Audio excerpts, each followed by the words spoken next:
Alrighty, 1 2 3, 1 2 3, test, and we are good to go.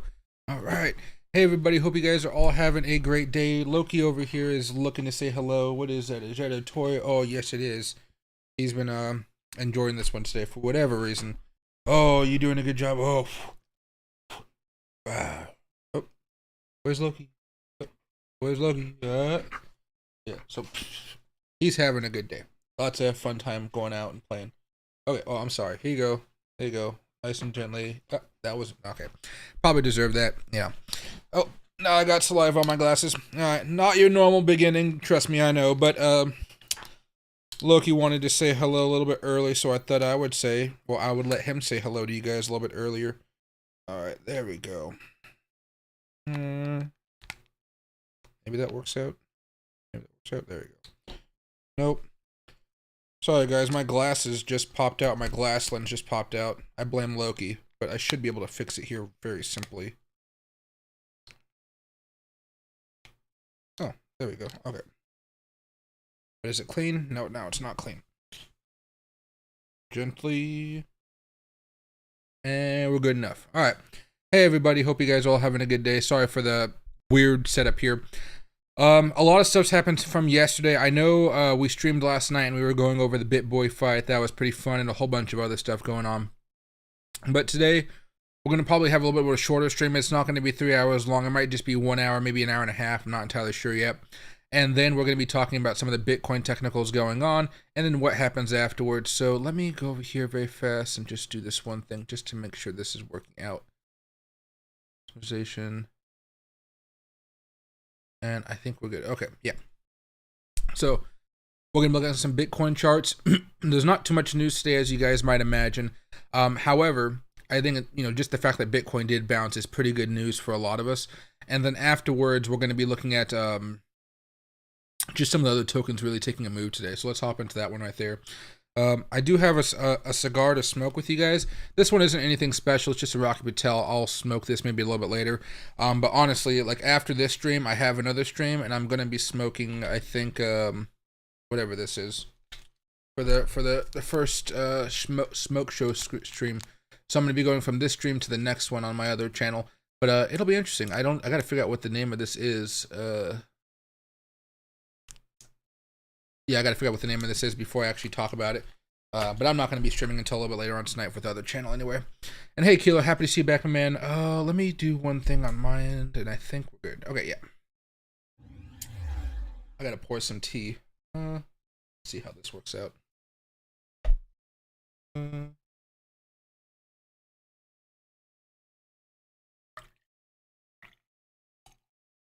There we go.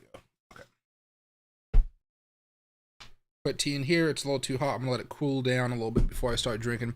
And hey, DK, glad to finally catch you on the start of a live, and want to just close out a 41% rise on Cody. Ooh, nice. There's been some good moves from altcoins today. Some of the ones that have been moving around a lot, they've had some really decent rebounds. So again, this keeps on happening. I'm not entirely sure why. I wonder if it's just because, you know what? What I've been doing a lot more is resetting my computer, and I wonder if that's having an issue here. But yeah, I think it's just because I'm resetting my computer, it's resetting all the software stuff. Anyway, here's Bitcoin's 1 hour price chart. We did manage to bounce off last night. Last night I thought we were going to maybe bounce off and continue heading back down, then maybe kind of retest, and then maybe have a fall off later on today. But nope, we bounced off. We managed to consolidate for a while. Then we had our breakout. At this point in time, we're having a little bit of trouble dealing with the 200 moving average in the 1 hour chart. It's not that important of a resistance level here. I think what I would prefer just to look at is the 50 on the 4 hour, but still, we have about 58 minutes left to see what happens here. We'll keep track of it. You should see a little bit more volatility, I would say, not in the current hour, but maybe the next 4 hours after that. It looks like we're going to be squeezed in between these two moving averages, and then you'll see some nice moves coming out of that. At this point, it looks like we're probably trying to go to the upside, though, right? This is an old trend line that we were looking at a while ago, from this high to this high. And it looks like, we never managed to really break above it, and that resistance level happens to be a little bit under $52,000. So I'm watching it closely. Personally, I'm still not buying Bitcoin. I'm still just trying to be as patient as I can with this to see if it actually works out. If not, I'll survive. And I also am in quite a few altcoins, as you guys know, and I'm going to be probably adding on a little bit more to those positions, maybe tomorrow or something. But so far, that's what's going on with Bitcoin. Let me get out of here for this initial breakout. We can see if Bitcoin really is going to try to have a nicer surge and what happens afterwards. Now, as far as everything else, Ethereum, this is a 4-hour chart, by the way. Maybe I should do daily charts just so it's a little bit more simple. You know, Ethereum, a little bit of a weird looking chart here, but nonetheless, we may be looking at a little bit more consolidation. ADA bouncing off the 20, Dogecoin bouncing off the 20. All the support levels that we were talking about yesterday, seems like we're having a bounce off of effect of them right now. Ape token, Arbitrum. Oh, Arbitrum actually managed to bounce off here, right around the middle of the order block. Looks like it has some upward room here. I mean, it's going to take a while for it to get back up here to $2, but still looks pretty good. So you're seeing a lot of different things bouncing at this point. Binance token still seems to be good. Binance token just broke out, though. This thing's on a tear. It's heading for a resistance level at 399, and after that, who knows what we'll see, but it's definitely been going higher. You know, this mimics a lot of what we saw with Bitcoin back in the day. But is there anything actually going up today? Let's go back to the 4-hour charts.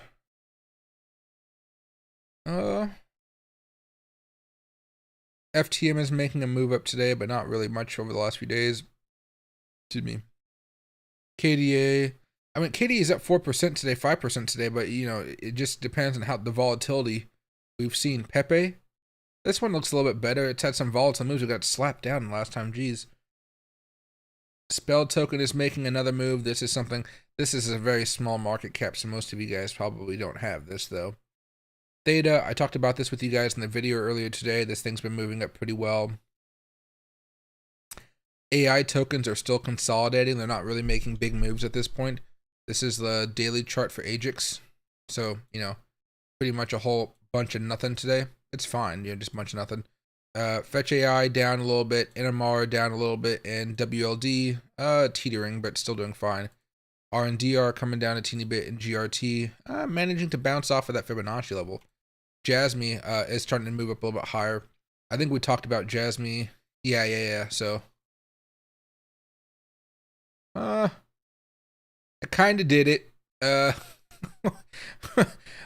The breakout didn't work. We had a small move after the breakout, and then we came down, and then we squiggled back up a little bit for another high before coming down, and then we finally took off.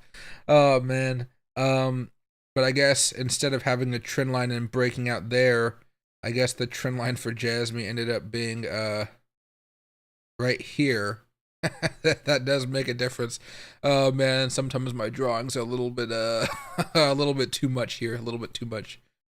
All right. There we go. Let's go over here to the 15-minute chart. We can kind of just watch Bitcoin relax for a little bit. All right. That's right here. And hey, Ty, happy to see you. And hey, Matt, happy to see you as well, my man. Been a long day, but I don't know. I've just been doing a lot of, like, you know, housework and stuff. It's been pretty chill though. I was gonna go out to a cigar lounge tonight, but I went to a cigar lounge last night, and I just I felt like I forced myself to go, and I was tired, and now I'm just too tired to go out again. I think for tonight, you know, with you guys in a little bit, I'm gonna pop open this Rocky Patel and smoke it. But I'm gonna do my first stream with the smoke show stream later on tonight.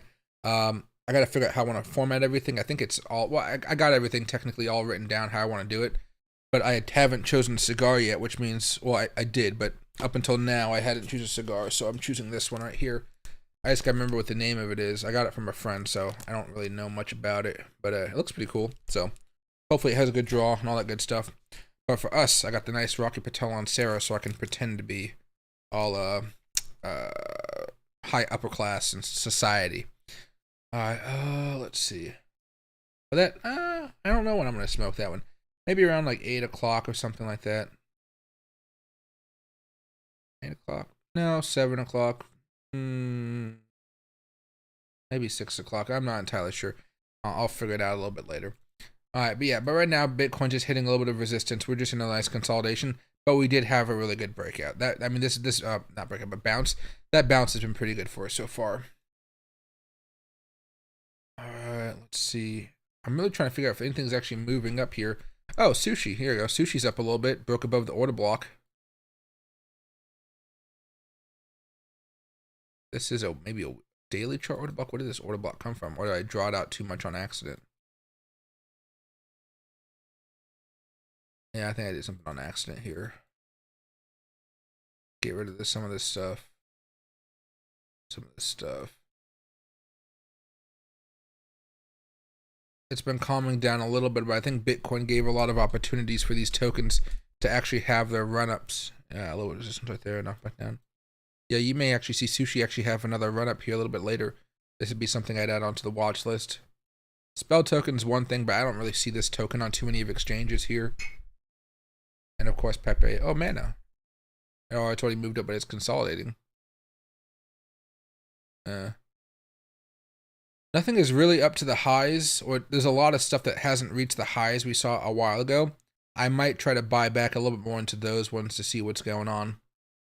And let me pop this over here. I think that's it. Ape token went up 6%. Let's check out the portfolio, because I think yesterday it was down quite a bit. I think it was down to like $2,400, $2,300. And right now it's back up towards like $2,900, which isn't bad. Bonk is still down though. Ace is still down. Big Time is now down. That's not fun. Let's see if I can actually zoom in here a little bit. Oh, can I? You guys can kind of see it. Yeah, you guys can kind of see it. All right. Let me see. So we got BET up 9%, but only up $2. I need a dollar cost average into that one a little bit more. Big Time is down. Bitcoin's up, of course.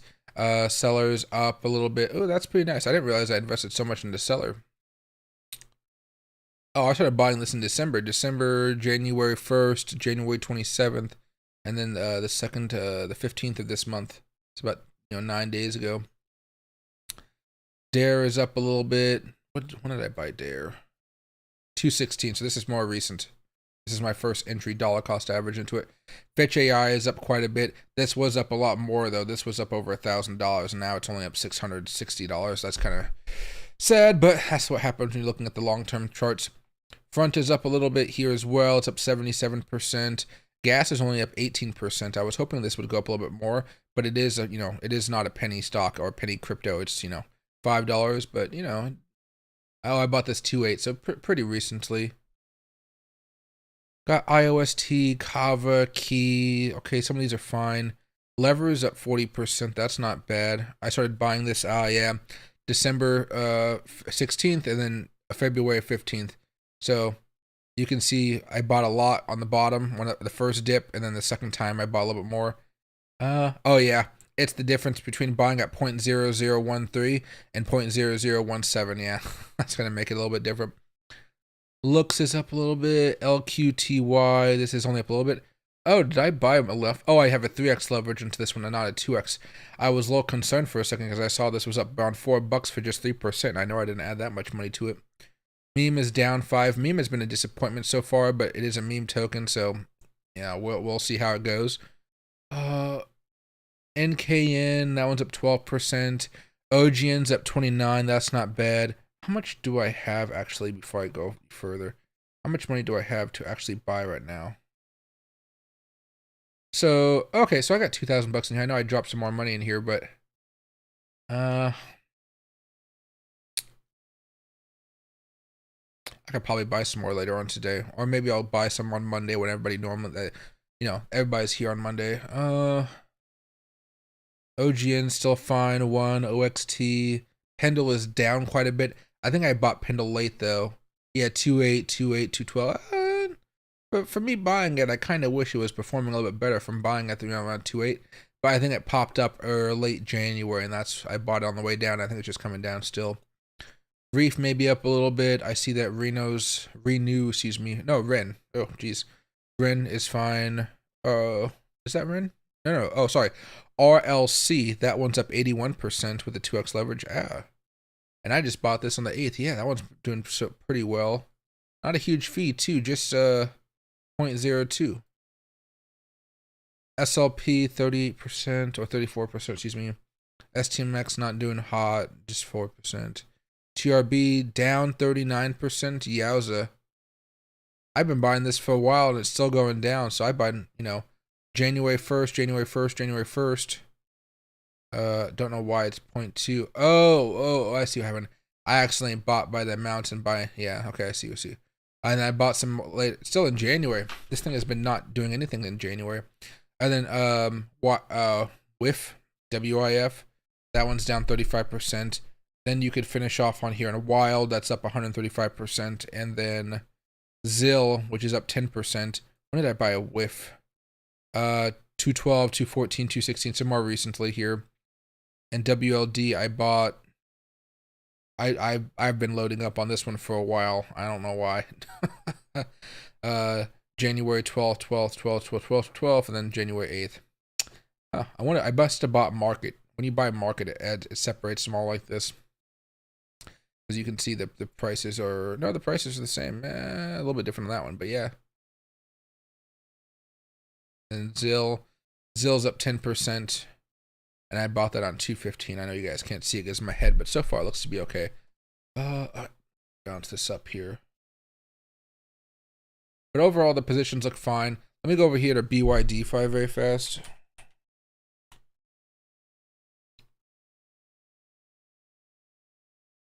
Oh yeah, Camera Multi does it.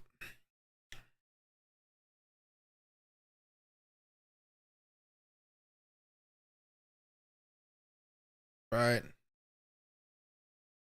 Will this let me zoom in as much as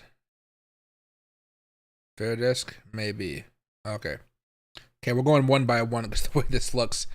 XAI is up 36%. That one's not bad. That one's really recent. That one's really recent. So up 2x, you know, or 2x long. That's not bad. LQTY is up 4%. Not great. TLM is up 27%. That's better. That's what I like to see. Lena is up 12%. I'll take it. I'll take it. XVG is up 7. Not bad. Yeah, that's good enough. I wasn't expecting much from it, but I'm hoping it does well. RSRUSTD, that's 24%. That's not bad. That's what I like to see. Lever getting into okay territory, up 13. I own this on both exchanges. Reef, same thing, both exchanges. Dent is up 18%. That's nice. Ocean's up 113% with a 2x leverage. That's good. And then NMR is still up 251%. I think this was up as high as 400%, so it's come down quite a bit. And then Rune is up 76%, which is better. I think it was on the risk of going negative here for a minute. Anything else? Ape Token's at 50% with a 2x leverage. But really, the swing trades here are still going strong, although they've lost some oomph, I would say. And let me refresh that very quickly. There you go.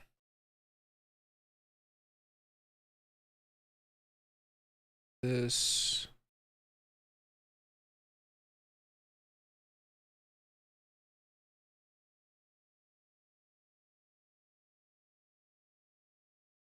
Okay, there we go.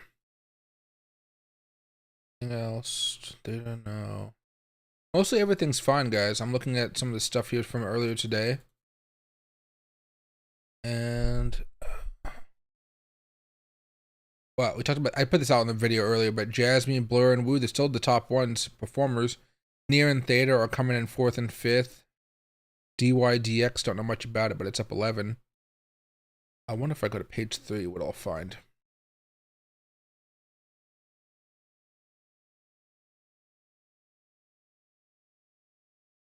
Oh, this token looks a little kind of funky right here, the way this chart looks.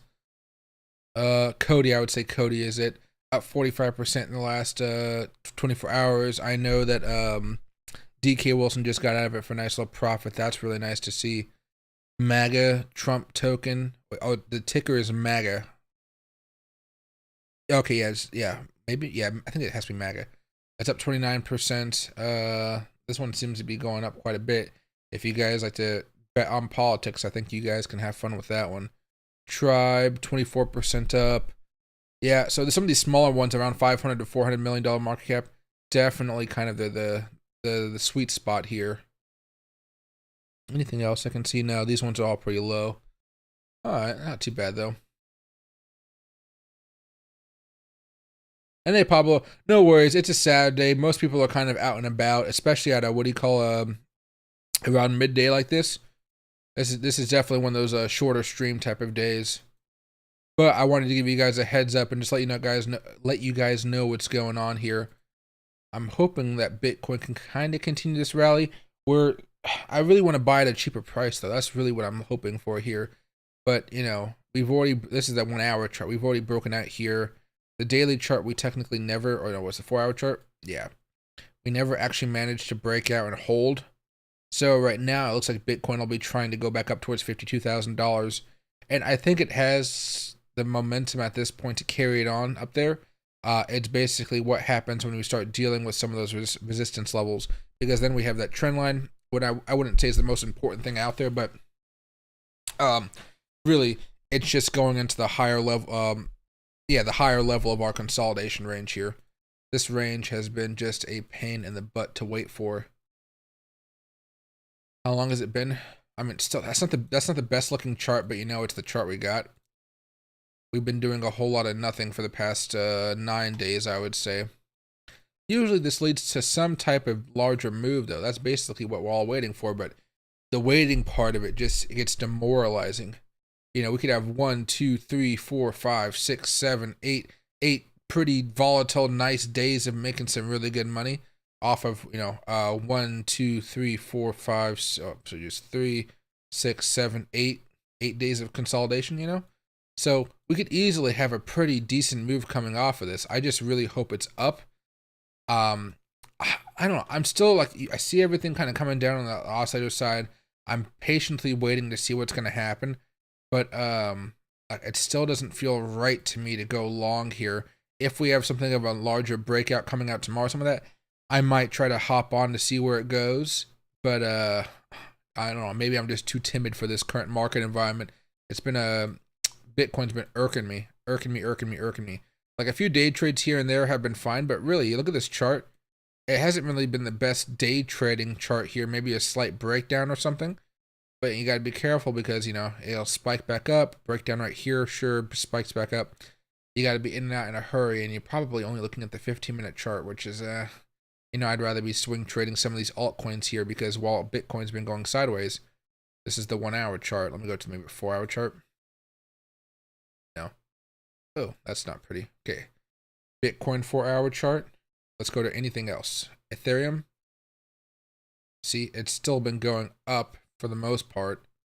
ADA, it did go up for a little bit. It looks like it's consolidating a little bit now after Bitcoin took those 3 days down. Dogecoin, Dogecoin's the same as Bitcoin sideways. AMP had a big move here. Ape token still moving strong. Arbitrum coming down, but this you can still trade this if you wanted to. I probably wouldn't have because I've been trying to just do the longs, but there's been a lot of opportunities here to trade if you find them. And these have been outperforming Bitcoin just because, when Bitcoin consolidates, it gives altcoins a chance to catch back up. And that Bitcoin dominance did, it did get a little wild there for a second. Solana, though, I mean, it is having a smaller breakout right here. This may be something to watch out for and see if it does decide to go back up above maybe $107 to maybe up $109. Not the largest move I know, but still something that I think people are going to be looking forward to, especially since now we kind of have this new channel right here. If it would be better to add that as a channel, but do we break down below that or not?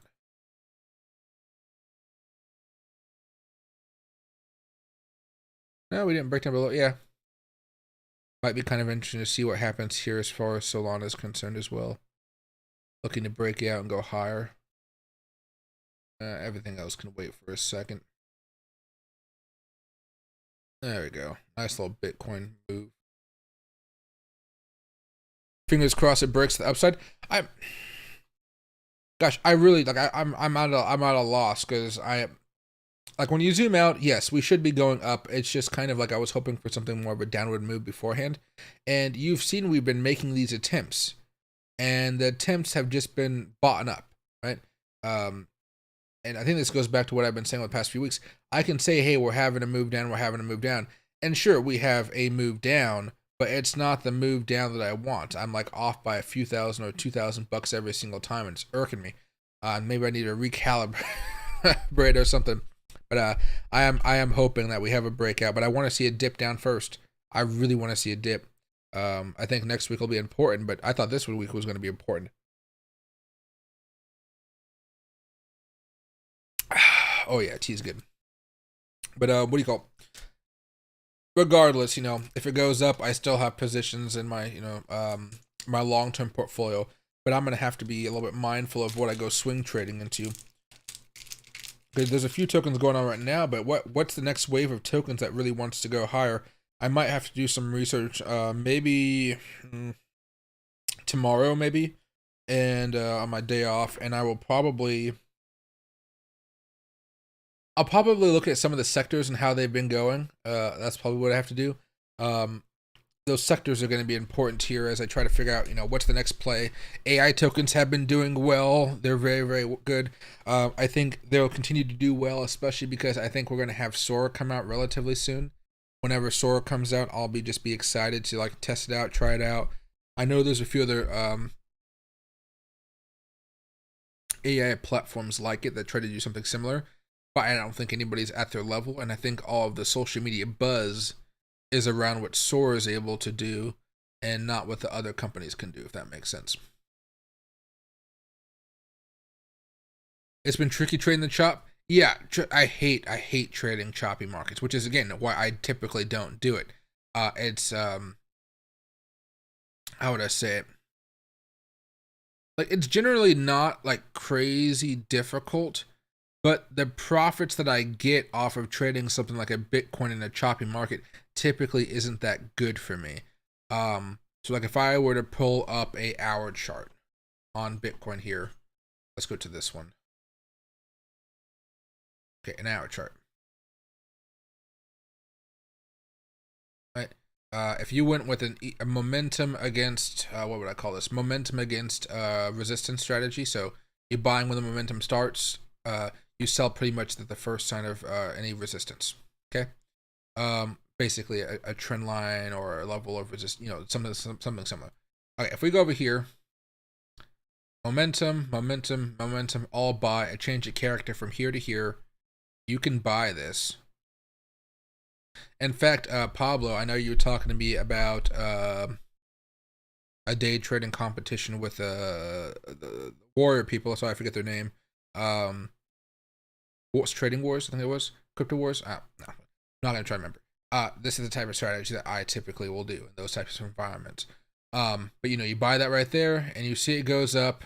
But instead of selling right here, all right, I might sell right here, which means I'm in and out for about 0.5% profit.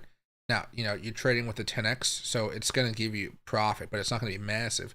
Typically, what I'd rather do in that same scenario is if I go over here to maybe an Ethereum, let's just say that. Buy. Change the character didn't happen until right here, it looks like. I mean, we had one right here, but let's just say we went off of the actual chart. The resistance level is right there. This one is 0.76.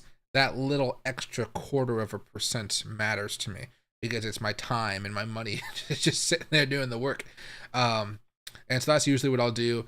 If I am at my computer for the entire time, remember, a lot of times I trade and I just leave the computer.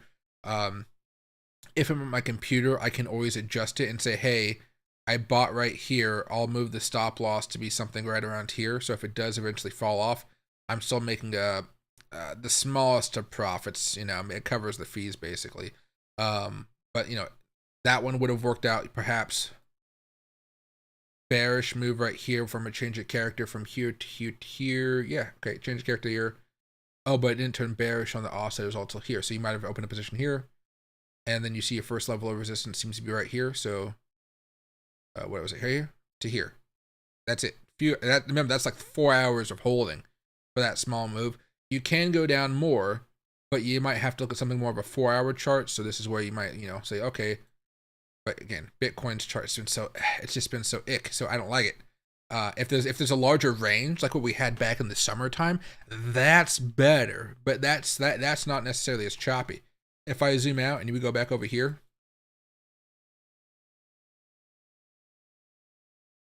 So this is FTX over here. Is that FTX? No.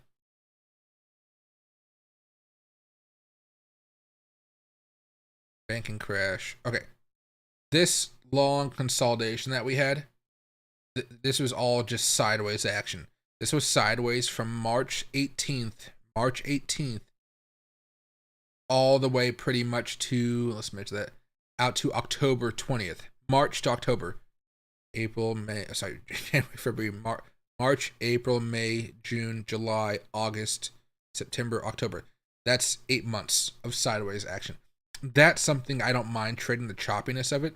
Something like this, so like even this over here is better, but this was just such a small move. Oh yeah, I absolutely hate it. I think most traders hate this actually too. But again, if we go back over here, we do an hour chart.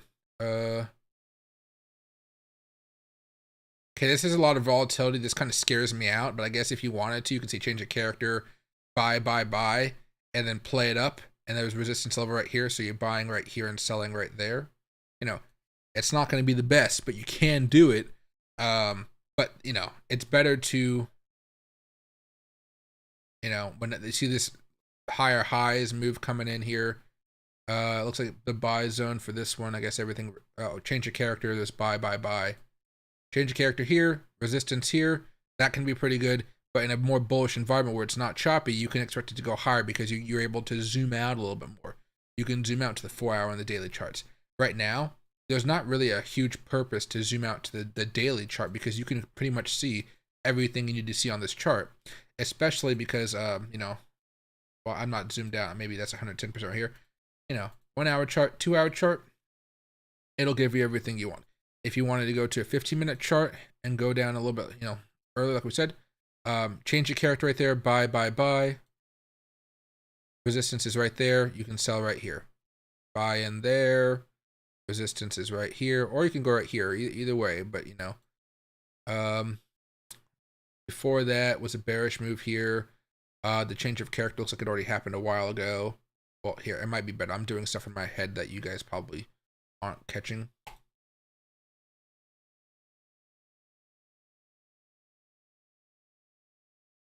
Okay, so red. No, sorry, it turned red right here. Yeah, red right here. So you short right here, and you go down to the next level of support, which could either be here for you or here. Probably gonna go with this one, honestly, because that trade is not something you're gonna be doing. Green. Okay, resistance level. So you go either to this first one right there, that one right there.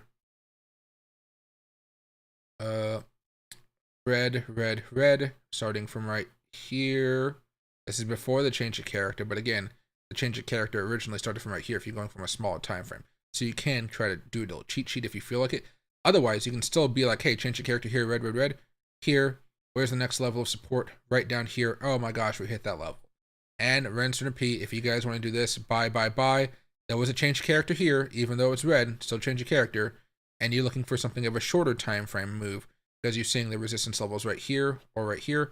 You're not looking for this move. That's not what you're looking for. You're looking for something very short because this is just a 15-minute chart. And again, buy right here and a bracket structure, I guess, if you wanted to hop on that one. And then boom, you're going up higher. Or, I mean, no, if you want to be lazy, you can just look at the green line versus the red line. Buy, short, buy, you know, this profit. I don't know, all these, profit. If you just know when to sell, you know, maybe not that one. This one, yeah, worked out a little bit better. I would say it got a little choppy and almost hit the stop loss, but you could have walked with maybe profit, maybe that, I don't know. Profit. No profit, I'll say, because people might hold on too long. Small amount of profit. No profit. Yeah, profit. No profit. But again, we've been in an uptrend, so if you kind of take out a lot of these reds, you're still looking fairly good. You know, profit. Fucking weird profit. Your stop loss would have hit. There's no like it would have been not a loss, but you could have bought back into that profit basically. No profit. No profit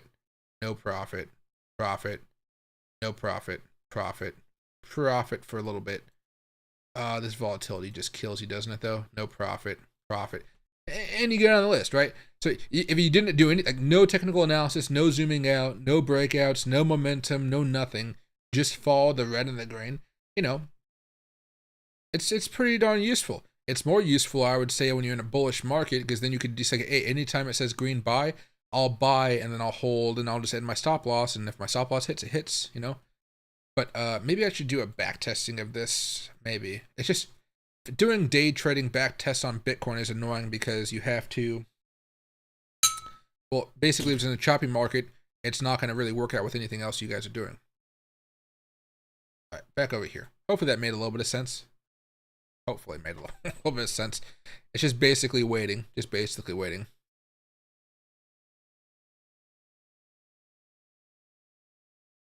Hey, Matt. Mike, I make around 70 to 80K a year as a hazmat federal inspector. I'm so burnt out. Been in biz over 11 years. That sounds like a stressful job. Is it possible for me to hedge trade currencies and make 400 a day with 6 months? I'm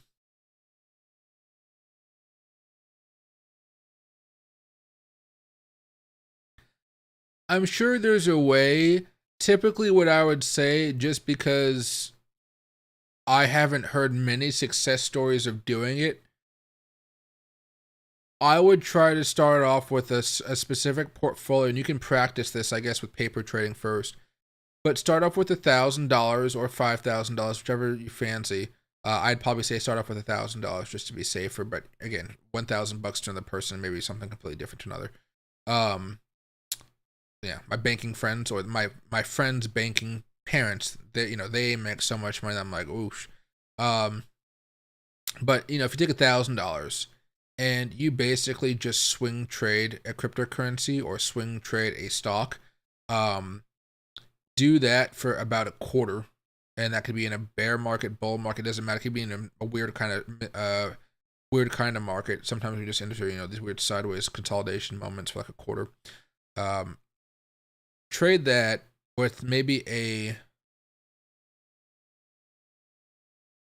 you're putting in $1,000, do a 20% trade, so like two $200 trades basically, and then when you see a breakout happening on a weekly chart with Bitcoin and another type of asset, that's usually when I would try to trade those and see how much that money can make you.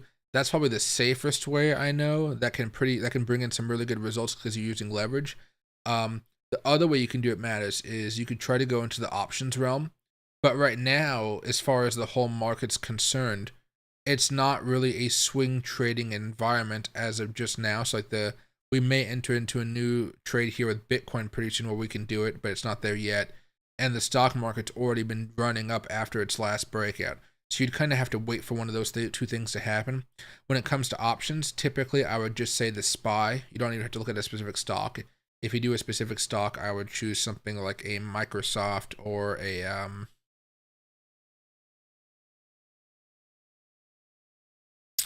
Apple. Options are usually pretty cheap. Apple's just been kind of choppy lately.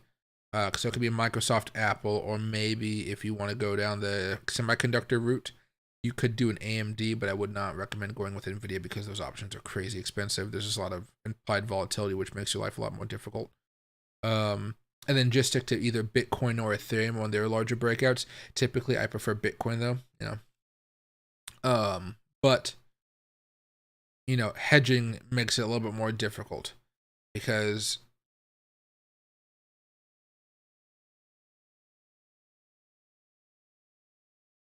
how do I say this? Depending on how you hedge and how much risk you expose yourself to, in order for it to be a meaningful hedge, you're probably going to have to put some leverage behind it, and you're going to have to probably put them on two different exchanges. I don't know why, but some exchanges have been putting up rules where you can't do hedge bets. I know some can and some can't. I think BYDFi allows you to do hedge mode or something. Oh, it froze. Oh, okay, there it goes. Yeah, I think I pissed it off because I was at 300% zoom. So there is no isolate versus cross.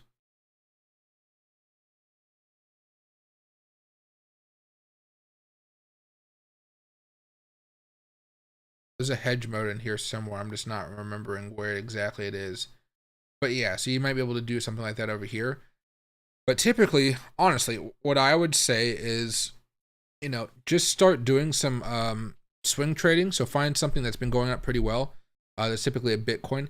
And if you just did like a 5x or a 10x long on Bitcoin, cross trade with $1,000 and have it be like $200 investment or $300 investment, and you can put more than $1,000 in there to kind of give you more breathing room if Bitcoin does go down. But if you just hold it, basically, you're going to be fine. That's you're just playing the cycle at that point. Preferably, you'd want to buy Bitcoin when it's crashing and burning and the flames of hell are approaching. But I think that's probably a better strategy. The thing about it is you're not necessarily looking to sell at the all-time highs and stuff. You're probably just selling at whatever price target you reach because maybe you want to have that money sooner rather than later for whatever reason. If you have the money sooner, maybe you can put that towards a specific stock that you like, or you can make another investment with it. It depends. You can put in a freaking 5% interest account. I've been seeing that happening more and more and more. But I don't know. Hedging just seems difficult. I'm no expert in it. That's why I'm like trying to figure out a way to talk about it without sounding like an idiot. But from the people I do know that have done it before, it's taken a lot of upfront help and then some fancy dancy software that costs a lot of money. No, I'm not thinking. I'm sorry, not the fancy software. That's for a whole different thing. That's for the difference in price action. What else?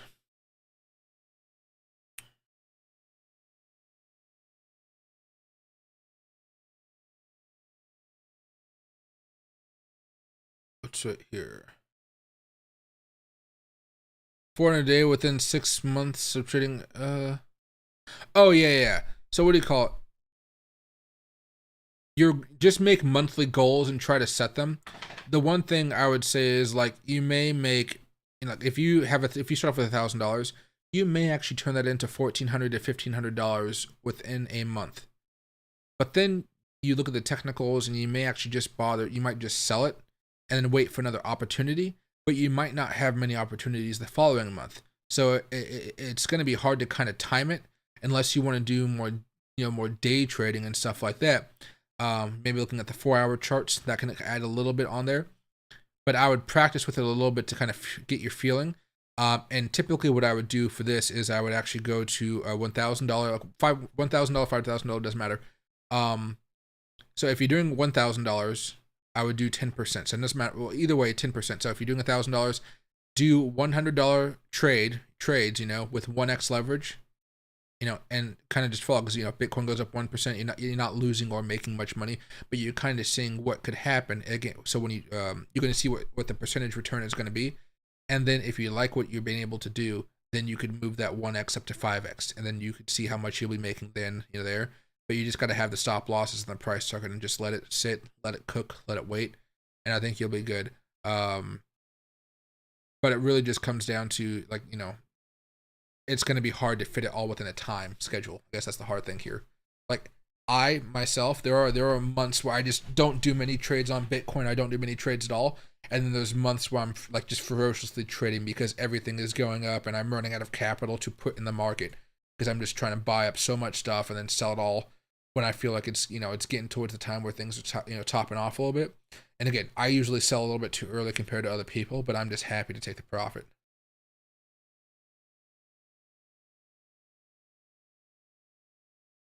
On Crypto Wars, you might need a meme coin. Yeah, I know. Or you can go 100x leverage on Bitcoin or 125x leverage on Bitcoin. I'm not entirely sure. I trade meme coins, but they're not. It's not like the meme coins are berserk and going wild. I don't know. Yeah. I could try to. I don't know. See, trading to me isn't necessarily the most fun thing in the world. It's fun, when you're making money. It's fun when you get it right, but it's I take it too seriously. I take it way too seriously. It's my money. I don't want to lose it. So what I'll probably do is I'll just do it as a sunk cost, make sure my tax is recorded as a loss, and I'll be fine. I'll go gung ho with it.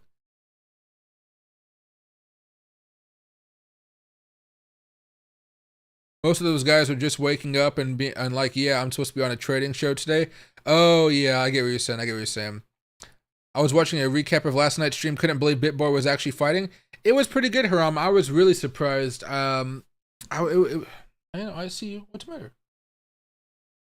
You're fine. You're fine.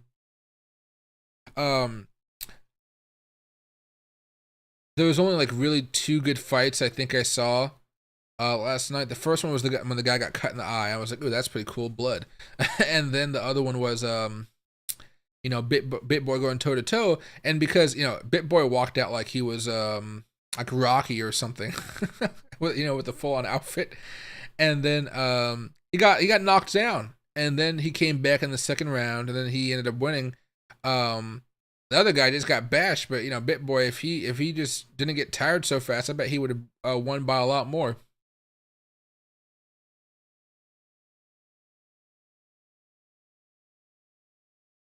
And hey, Crypto Sniper, I agree. I was very surprised with how BitBoy did. Oh, there we go. Crypto Crow, yeah, that was fun too. And Nikki, I'm so bored. None of my trades are moving. It's one of those days, man. It's just been kind of annoying. Like honestly, like maybe you could try to find something that's a little bit more volatile, like a Theta or a Jasmine token. Like well, Jasmine's, yeah, it's already pumped up. It's not really looking anything crazy right now. I think the thing about it is, when you see stuff like this is a buy right here. When you see this happen and it hits these levels of resistance and whatnot, most of the time you see that this is what happens. You buy right here and you sell right here. And then you do that again. You buy right here on this little dip thing, and you buy up here if you want to go down that route. And then you do the same thing again. You never are exactly sure when that large move is going to happen. And that's typically why you might want to scale out. But even on the 1 hour chart, right? Buy signal came in right here. Boom, you're fine. Sell signal came in over here. Right, the day before or the hour before. Then everything went to hell afterwards. And same old for here. Boom, kept on going a little bit higher.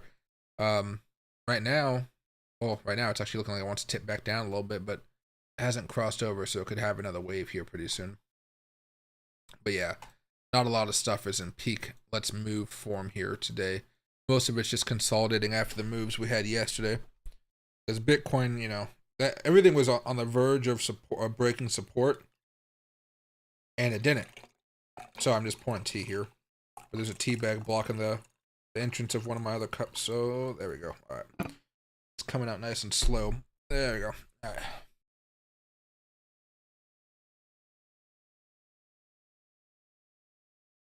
Oh, and hey, Ty, thank you.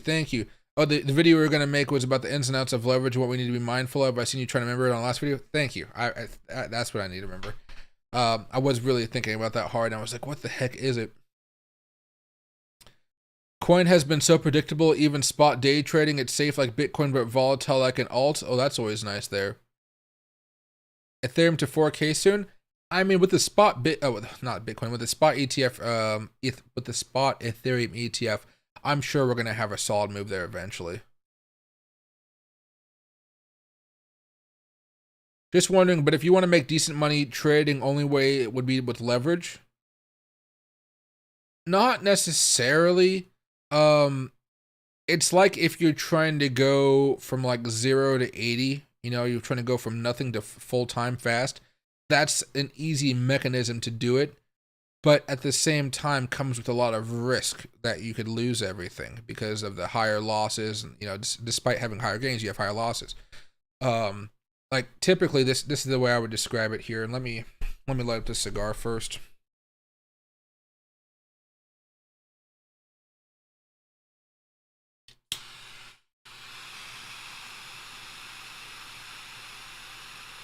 This is so much easier than using the matches and wood.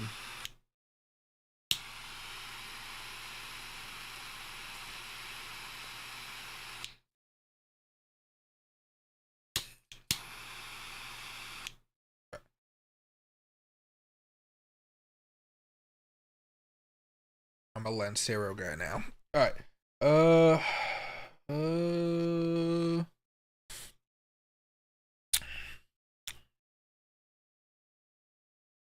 Try and think.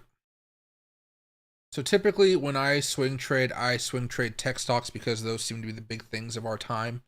But the way I would describe it is, let's get rid of all this Apple stuff. Let's say you only did swing trades because they're more reliable, they're easier to understand, and they're just less buying and less selling, less opportunities to make mistakes. If you did your basic technical analysis on this type of stuff, I'm on like a weekly chart, and you did maybe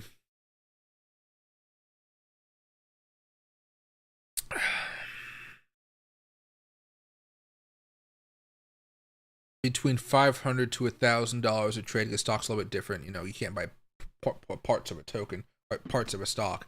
Oh no, I think you can. They have whatever that's called, partial stocks nowadays on Robinhood and Webull, I think it's called. So you can do it nowadays. But here.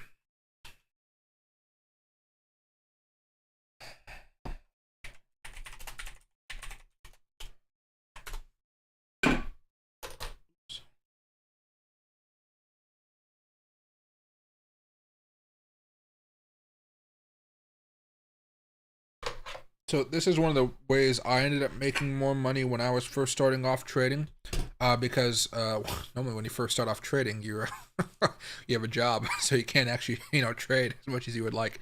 Okay, so let's go off of some of these breakouts in the past. So like right here, if we're just going off of my basic strategy, not much fanciness coming to this. We have a breakout right here, or I guess right here. The next week we have all these buy signals come out, along with the change of character that happened recently. That means we bought Apple right here at the end of the week, not at the middle, at the beginning. Most of the time you buy at the beginning, don't get me wrong, but let's just say we wait for the confirmation on the weekly chart, not the daily chart. Why is my phone buzzing? Nothing, not an emergency.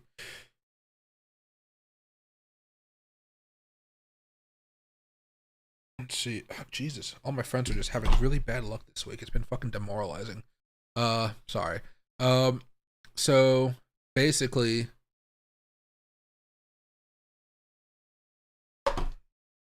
okay, sorry.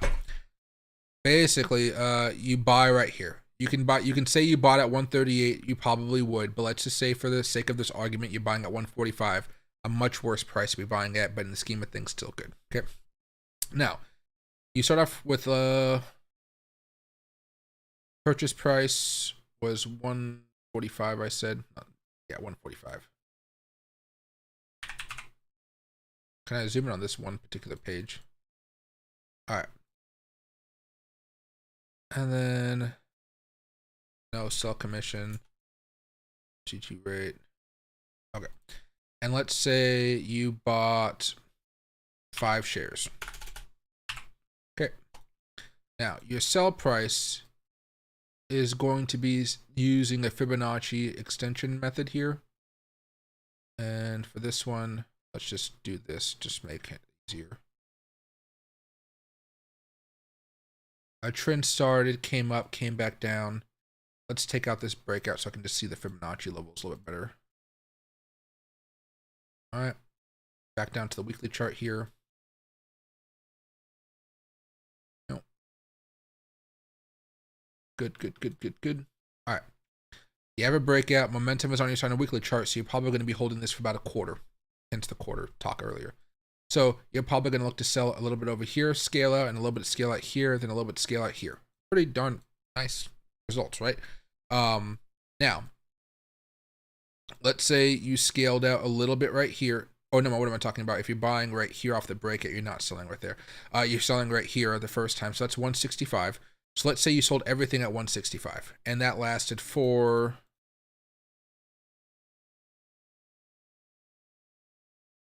63 days or 2 months. Okay, that 2 months netted you 13%. But oh Jesus, my brain is frying right now. 165. Nope. Damn it. 145 sell price. 165. There we go. All right, calculate.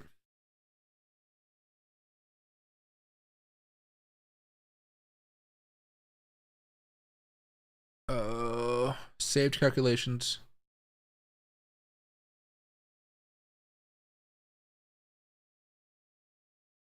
So why can't they just make it easier?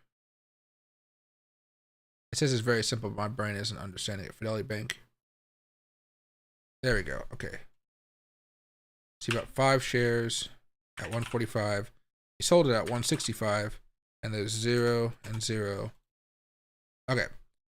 So you made $100 profit for those 2 months. Okay. Now, over time, as you do it more and more and more, and this is the weekly chart. You can do it with the daily ones. You probably do it. You'll be trading a lot more actively. But basically, that's if you just go for the first level. Typically, if you're holding for a long period of time, that's the time factor there. It takes longer to make the money. You can go up here and you can sell either at 176 or 195. For now, let's go over here to 177. I think this is more of a realistic point. Some people hold on longer, but I think the majority of investors out there, resistance up here, resistance up here. Let me just sell it over here just for my sanity, right? 177. So now you're selling at 177. Now you're making about $160, but for that $160, you had to hold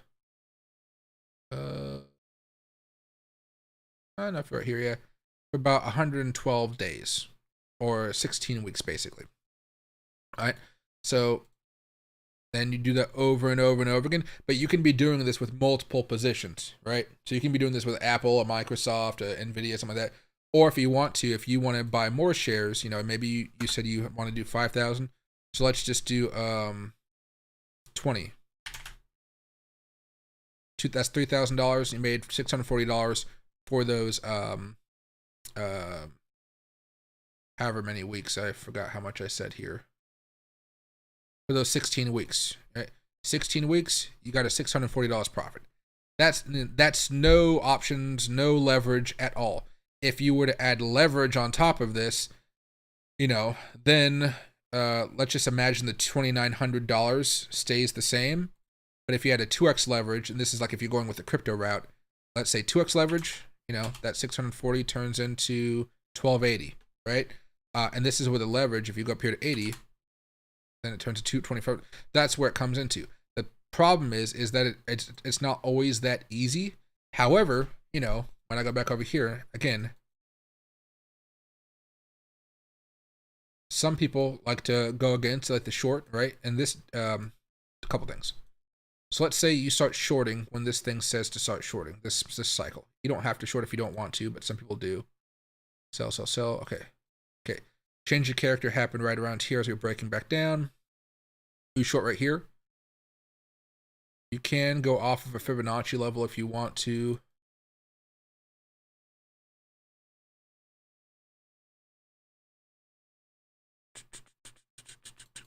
Okay. And if you're shorting right here, you're probably looking at this level or this level. Both actually hit pretty darn well. But realistically, the way I trade is I would be trading this level. As soon as we got right here, I'd be out. This one only lasted for 1, 2, 3 weeks. 3 weeks for a return of 10%. So it's not always going to take as long, or take as long for you to make some decent profit. But it just, to me, is a much safer way of going about it. Leverage helps, but it also adds more risk. If you're okay with waiting, I think it's perfectly fine to just do these quarter cycles or wait a few months from the trades. Like I said, I just did this with Disney a while ago, and I'm pretty adamant about how much I dislike Disney as a company, but their chart was telling me to buy. Oh, it already went out. I was talking for a minute, wasn't I? You saw it slow down a little bit. You saw on the weekly chart, buy, right there, buy and buy. And again, this is just my strategy. It's nothing crazy or impressive. It's just what I use because it helps with me with my ADHD. It kind of makes everything simplified for me. To change a character right here, we can go change a character right here. Doesn't matter. Everything's still buy. And then what you're looking for, top of that, Nice little breakout happening right here. So buy, buy, buy. You wait for the trend to kind of work its way up, and then you go on just fine. And you're, oh, in this situation, it's going to be a little bit more difficult for the Fibonacci levels and stuff. But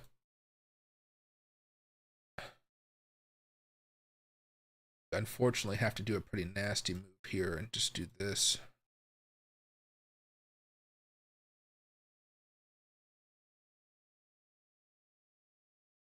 All right. See the breakout. You buy it right over here. You can either sell it up here at this resistance level, or you can try to sell it up here. And that's an easier way to do it. But again, this takes months. It takes months. This is why banks and other hedge funds are able to do this, because they got all the time in the world. They got all the money in the world. So they can, they can cycle it out and make it nice and easy. Now trading options, you can try to trade options of that, but you gotta buy the options so far out, so they're a little bit more expensive, a little more price than you want to pay for them. You might even want to be safer and buy in the money option. So there's a whole different process to it. But it's nice and easy. It's like if you were to go back over here to something like Meta, again, buy right around here somewhere. This one was when it was dumping and crashing, so a little bit different. But let's say, well, yes, you wouldn't even want to be buying over here too much. Well, no, this is a good example, because let's not do this one. Let's do this one.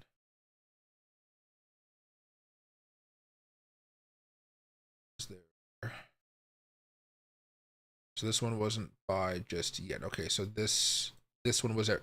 So everything said buy right here. There was no bullish change of character, so you got to be careful with those. If you would have taken this buy opportunity here with no change of character, because we weren't able to break back above, right? There's no closing above the highs. What would have happened is you would have bought, it would have been sideways for a while, then your stop loss, which would have been right here, it would have got hit. So you would have not lost a lot of money, so you would have, the fifth right here, okay, you would have lost about 10% by holding for 69 days. So it's not the end of the world. I know 10% sounds like it's not, compared to how much you're looking to make, but then if you follow the rules and then you see, oh wow, it's bearish, there's no positive change of character. See over here, there's a positive change of character right here. There's a more formal one, I guess, way up here. But if you go buy, cool. Then you're looking, and then let's go up here to this level of resistance. That's 48%, right? Next level of resistance up here, which I guess it landed up right here. That one's 89%, and so forth. But it's still taking time. So it's much easier to do that. And then you get to a certain level where you're just doing that, and you're able to live off of that. So for an example of here is if I did that, let's say I did 100 shares of Apple at 145 and I sold at 177, right? That's 3,200 profit, right? Now imagine if you're doing that with, about $250,000 worth of money invested at a certain amount of time. That's where it goes. But you will start off small and get there over time. You see people get lucky, I think, in options and other things like that quite a bit. But to me, it's so risky to just hop into options before you guys are ready, or go into full-on leverage until you guys are ready. But what leverage does typically is if you're okay with waiting those times, you can get some more consistent long-term profits. Leverage, though, with Bitcoin, people do too high of a leverage. Like, there's a reason that I have a bunch of money tied up in Fairdesk right now, right? Like 41 different positions. But there's a reason why. Can I do it? Yeah. There's a reason why it's all 2x, 2x, 2x, and 2x, and 3x, 3x, whatever. Despite, me having still $2,000 available and the margin balance being $7,800, there's a reason why I still have a bunch of money in here, but I still have low leverage. It's to manage the risk. And that risk management is going to be crucial if you want to go into leverage trading. All right. 15-minute chart back up. There, let's squeeze this back down a little bit here and watch that. Light this bad boy back up on fire.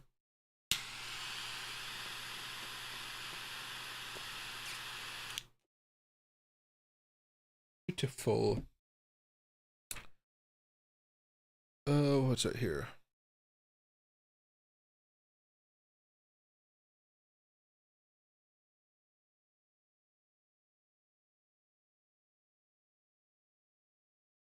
What do you think when it comes to drop Zoo 50K? What does that mean? I don't know what Zoo is. Let me know what Zoo is, and I can probably do some technical analysis on it, but I'm not entirely sure. Are we telling myself that the BERT coin I possess is not in fact correct Bitcoin? I may as well short USDC again, 10x later rate. Let's see. So I'm down with the stop losses when I put oh, here we go. Okay, so I'm down with stop losses when I put one, I get stop loss sniped, and then the next 5 minutes candle goes way past my target price. That means you're probably focusing too much on the 5-minute chart and not on the 15-minute chart.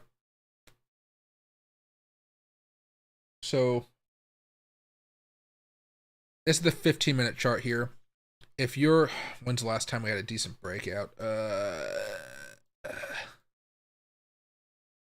Okay, here's the last time we had a decent breakout. So you see this little, see this resistance level that's basically right there? Buy, change your character on top of that. You could buy right here, right? So your stop loss traditionally on a 15-minute chart is going to be one of two options, or one of three options basically. On this one of three options. It could be right here, it could be right here, or it could be right here. Now, for me, typically, I'll have mine right here, okay? You will notice that that would have got stopped out if it came back down. My thing is, I'm typically out well before it comes back down. And I think you might just try to be hold on for too long on a 5-minute chart. So let's add a line right here. Let's go to the 5-minute chart. All right. And then what we're doing is we're just adding a Fibonacci because we know we're buying this breakout whenever it happens. We can go from here to here. That one's already happened, so I guess we would probably go a little bit higher.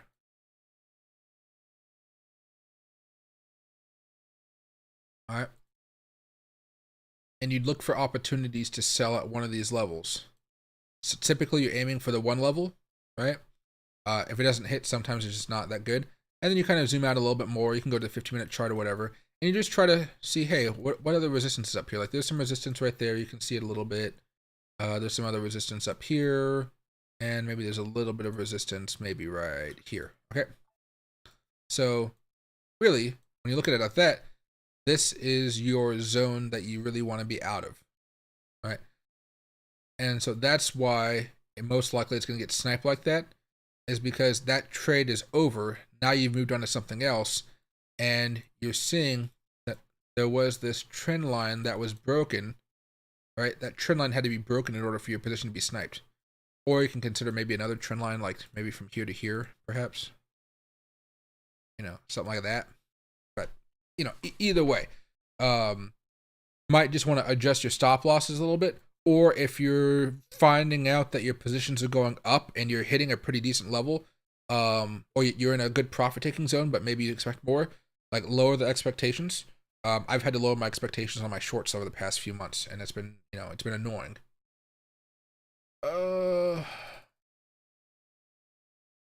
Get all these lines. Get out of here. Get out. Yeah, there you go. Okay. Yeah, but 5 minutes, it'll do it a lot. You could even see this breakout right here. Consolidation, breakout. You can buy right here. Everything's saying buy. And then you're looking at this basic trend right here. High point. All right. And you're looking for some levels up here. And like, okay, if I buy this right here, how high can it go? Oh, there's a lot of resistance up here. A little resistance right there. Some resistance up here and up here. And you're like, okay, well, I might have to have a plan. And so, you know, in some circumstances like this, you might have to zoom out and say what was actually happening with maybe the 15-minute chart. I'm not entirely sure, to be honest.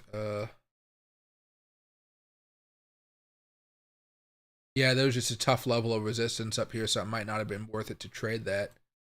On the other hand here,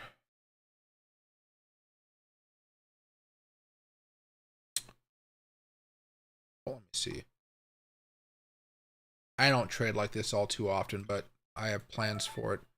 So if you bought that, okay. Bought that, change of character breakout. You're not gonna, I mean, sometimes people buy it here, but I'm never right on time, so I might have bought it somewhere in here. Let's just say for, you know, I buy up here. Your stop loss is gonna be right here. And then as soon as you start to see some weakness like this, you might just get out and take a small loss. But traditionally, you see that level of resistance, you'd probably want to be buying when this level of resistance broke out, right? And this is a 5-minute chart, so give the trend line a little bit of slack, you know. Well, you could even say right here, wanted to. We never actually completely closed above it, and then come back over later, and maybe we'll end up breaking out above it this time. Let's see. Yeah, and still kind of around this level over here too. But you get the point. Sometimes it's just that could be the market's just not moving well enough. It's kind of like, choppy. Other times just like we're in the position way too long, and then the larger movement, has to kind of work its way through.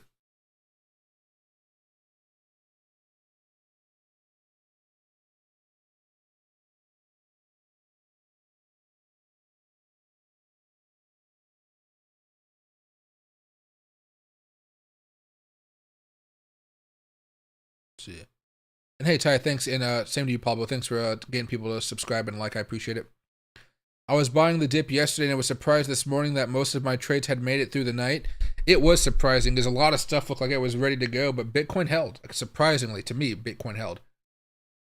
Oh no, my leaf is coming undone.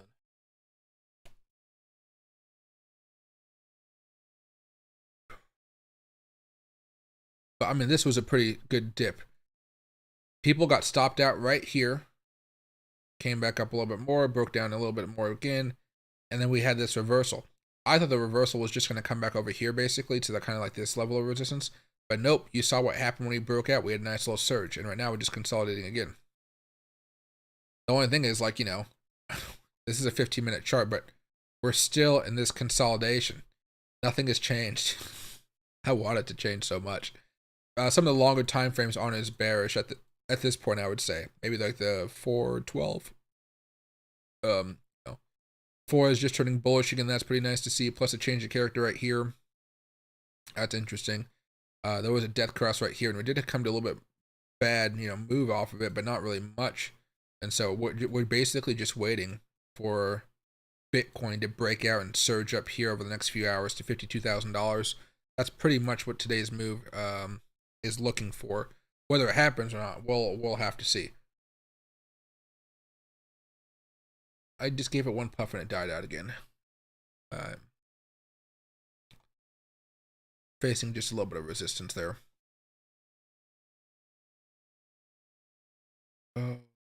Filecoin 4 hour.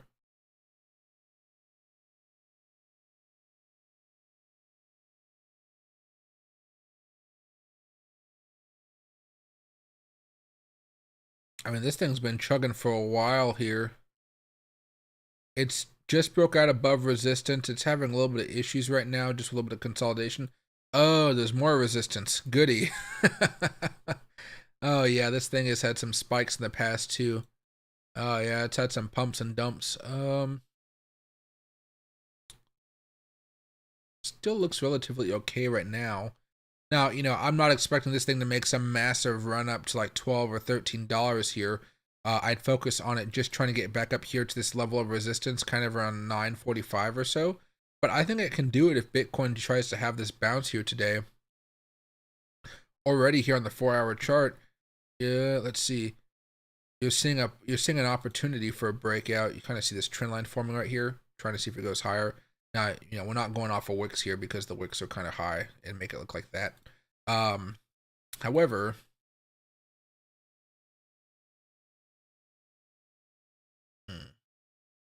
you're close to momentum getting on your side here. I would just say, this last stretch is more of a scale out opportunity. If you're looking to do a 1 to 2 day trade, your stop loss is probably going to be down here around 776 or 777. Yeah, 776, 777 is going to be fine. And then wait for it to see if it wants to go up a little bit higher. Usually this thing can come down pretty hard, pretty fast. So if you're trading with leverage, that's a good reason to have the stop loss.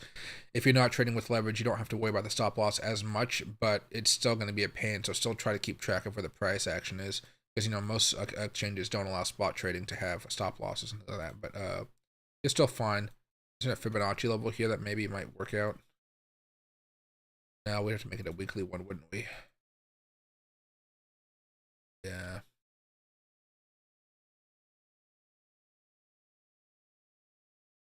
Yeah, 1026, that kind of matches up right here.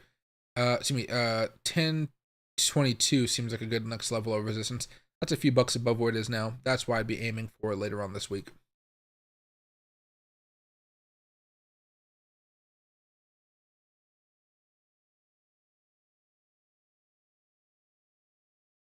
Oh, and hey, Larry, happy to see you. Hi, B Supreme. I'm approaching investing as I have a fortress of my favorite stocks that I grow my castle, and every once in a while we go on raids to bring capital back to reinforce the same names with newfound treasure. I feel like that works out pretty well for a lot of people, especially if you know what you're good at. Because we're not, you know, I don't talk about it, I guess, so much anymore because I haven't talked about stocks to a large extent for a while here. But you know, when you're first starting off, it feels good to just find 10 stocks you want to trade and just trade those 10 stocks. Maybe even just focus on 5. But if you're looking for those swing trades, you can, you know, there's so much time in between trades. You can be looking at, you know, 10, 5 stocks, whatever you're looking for, and you can be just fine doing that. Typically, you know, why don't you just do the longer trades on the stock market, and then with all the capital, turn crypto into your castle? That might be another way to look at it. Not for Larry, but for other people out there, that might be a fun way to look at it too.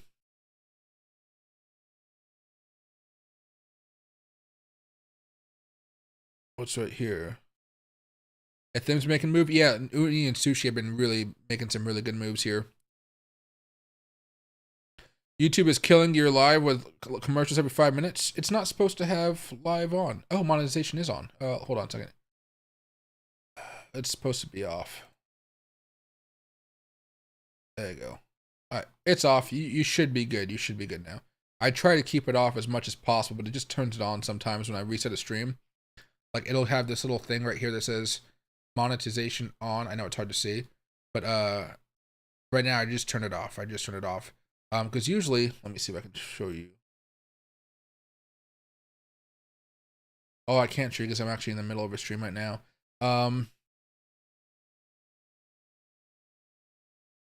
Well, basically, well, let me not talk about it, but you get what I'm trying to say. It's off now. Thanks for letting me know. Let's see. Hey, DP, where am I from? I'm from Tacoma, Washington.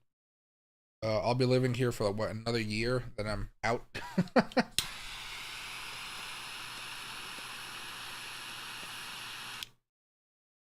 It's a chill place though. It's a blue collar town that's becoming corporate-y because all the corporate people in Seattle can't afford to live in Seattle, so they're moving down here. Risk management is the most important thing I'm learning. It really is. As soon as you step into leverage, oh my gosh, even without leverage, yeah. I mainly look at the 15 to 30 minute an hour chart to confirm. That usually works out fine. I'd add the 4 hour in there just to be safe, just to make sure you're like, oh yeah, we're generally going up. Like the 4 hour for me determines which, if I'm only doing longs or if I'm doing shorts. So if I go to the 4 hour chart, I'm looking right now and I'm like, okay, well, I'm not doing anything right now. Hence, I'm not doing any trading on Bitcoin right now. On this, when I'm looking at the 4 hour chart now, I'm like, okay, we just broke out. We're going higher. During this period of time, I am only going to be going long. I'm only going to go long if I'm doing the 15-minute chart trade. So, again, now we go back over here to price action concepts. Let's go to smart money concepts. So I can do the color candles. It's green, I bought. It's red, I don't care. Green, I bought. Red, I don't care. And it still went up. These are, you can sell right here, but I'm saying you don't short there. You don't open the, no. Green, did not work. Did not work right there, did not work. Red, don't care. Green, did not work.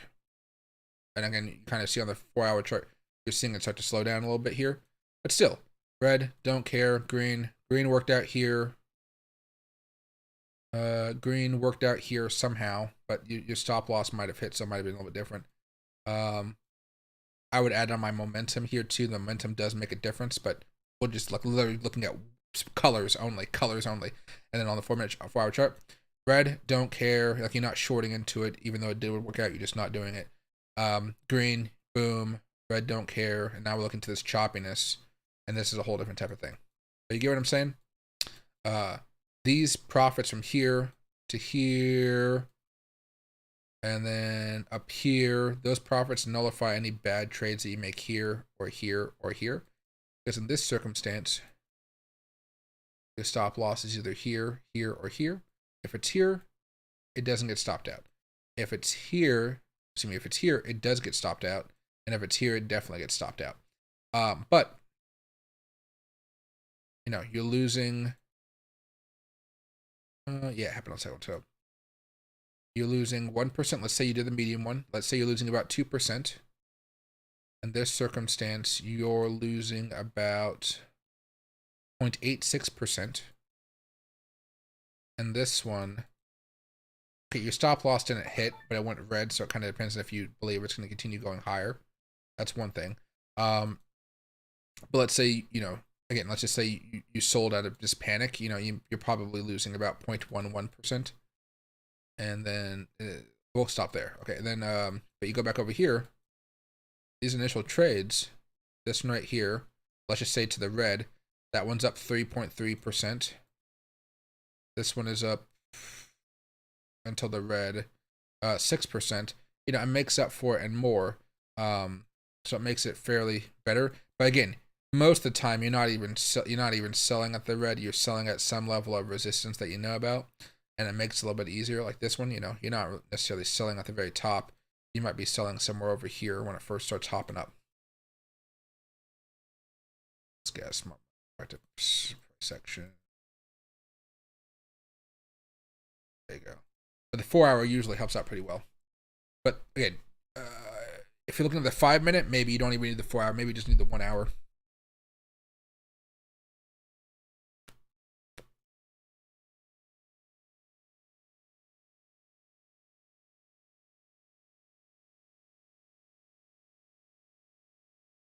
Okay, makes sense, and it's mainly my shorts that get sniped. Okay, the past month or something, past 2 months now, shorts have been very, very bad. Like, I ask anybody on here, I've just not enjoyed doing shorting because of that same scenario.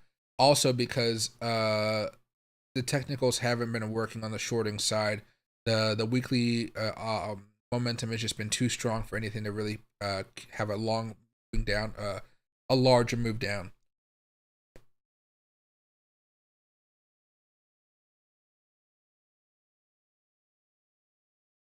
You think you wait for too many confirmations? I mean, at the end of the day, what I would say is this thing is just killing me.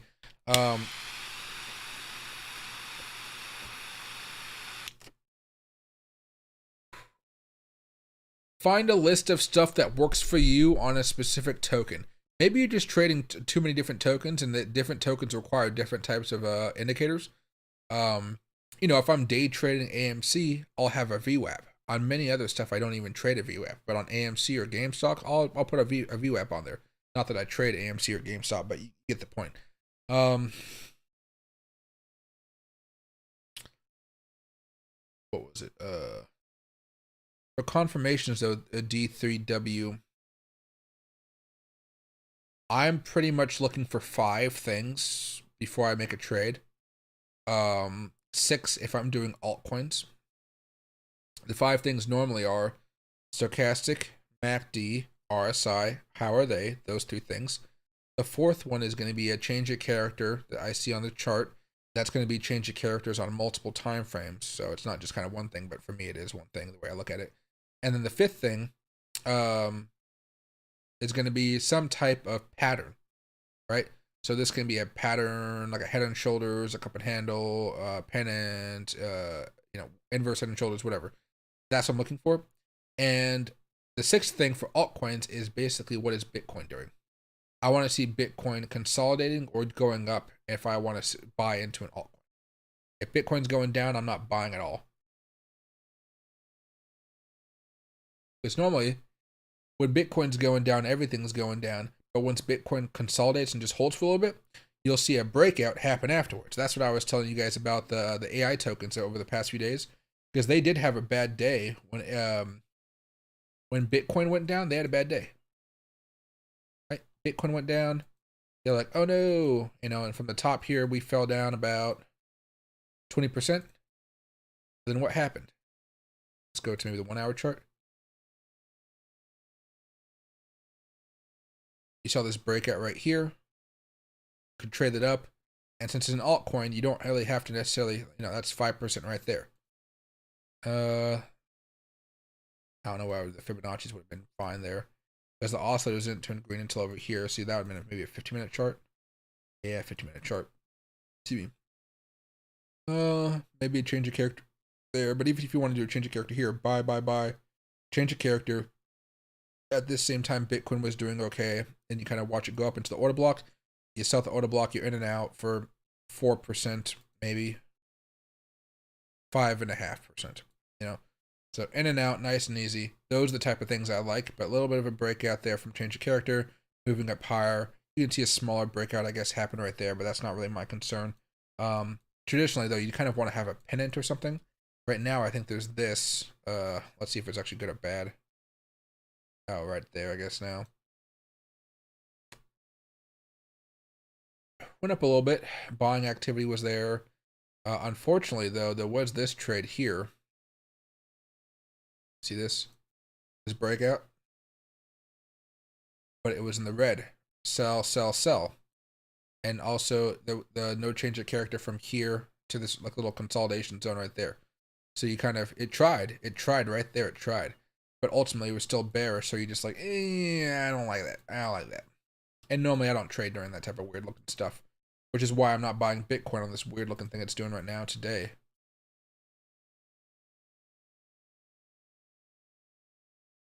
I'm like, cool, Bitcoin, do your thing. I'm watching. I'm being patient. It could work out. It might not work out. In this scenario, it might work out. But for me, I'm just like, okay, I'm going to wait. I'm going to see what happens. If Bitcoin breaks back above this level, and I'm like, oh, yeah, let's go. But it's not there yet. Not there yet. Oh. Let's get that blue line out of there.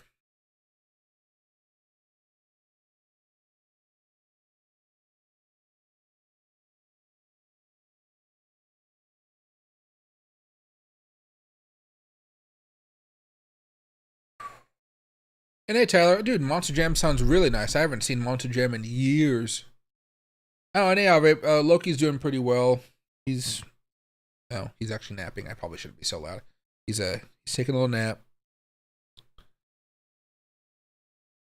He feels me. He feels me staring at him because he opened his eyes. I said his name. The bearish divergence is taking forever to play out, but it's good that the RSI is cooling off on the daily. That is pretty nice. Every day we kind of go sideways like this, excuse me. It does make it a little bit easier. Let me go over here very fast.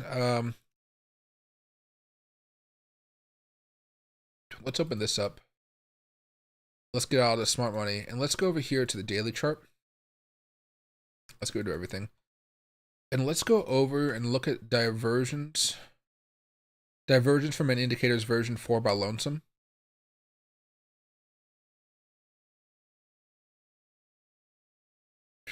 I want regular and hidden. On the daily chart right here, there's not a crazy amount of divergences. I want to have a minimum of 2 just to get some of this noise. Weekly chart. 4-hour chart.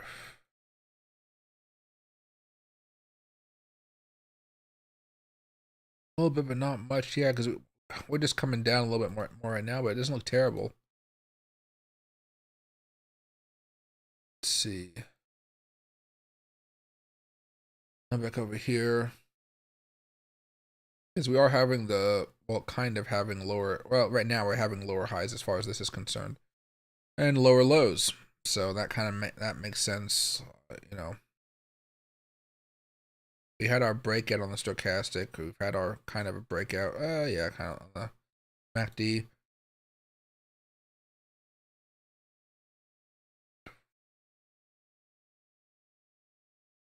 Yeah, MACD's coming down negative again though today. I really hope we can get a surge here, even if it's abnormal. Bitcoin can have some abnormal moves. Oh, there we go. Back over to this one.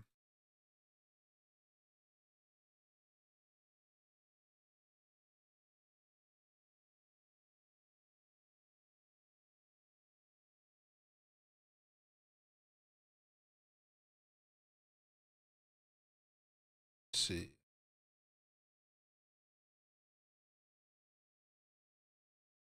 When do I think Bitcoin taps 60K? If we're able to break out this week, it'll probably happen sometime in the first 3 weeks of March. I'd probably say the second or the third week in March. Because Nvidia kept on going up, I think the market just wants to continue going on until the bubble pops, right? The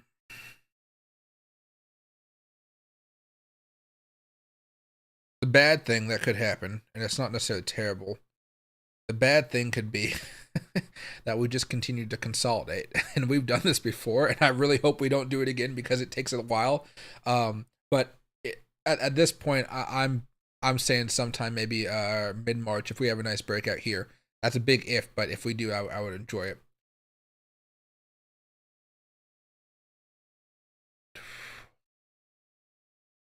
And hey, Zizari. My Jasmine woke up today. Fetch AI, is she still sleeping? Yeah, definitely consolidating right now. Oh, nice. I have a few friends from Europe.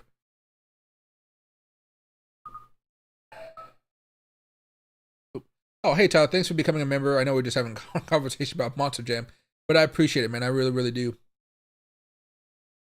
I want to be on your live when Bitcoin goes parabolic in minutes. You'd probably end the live.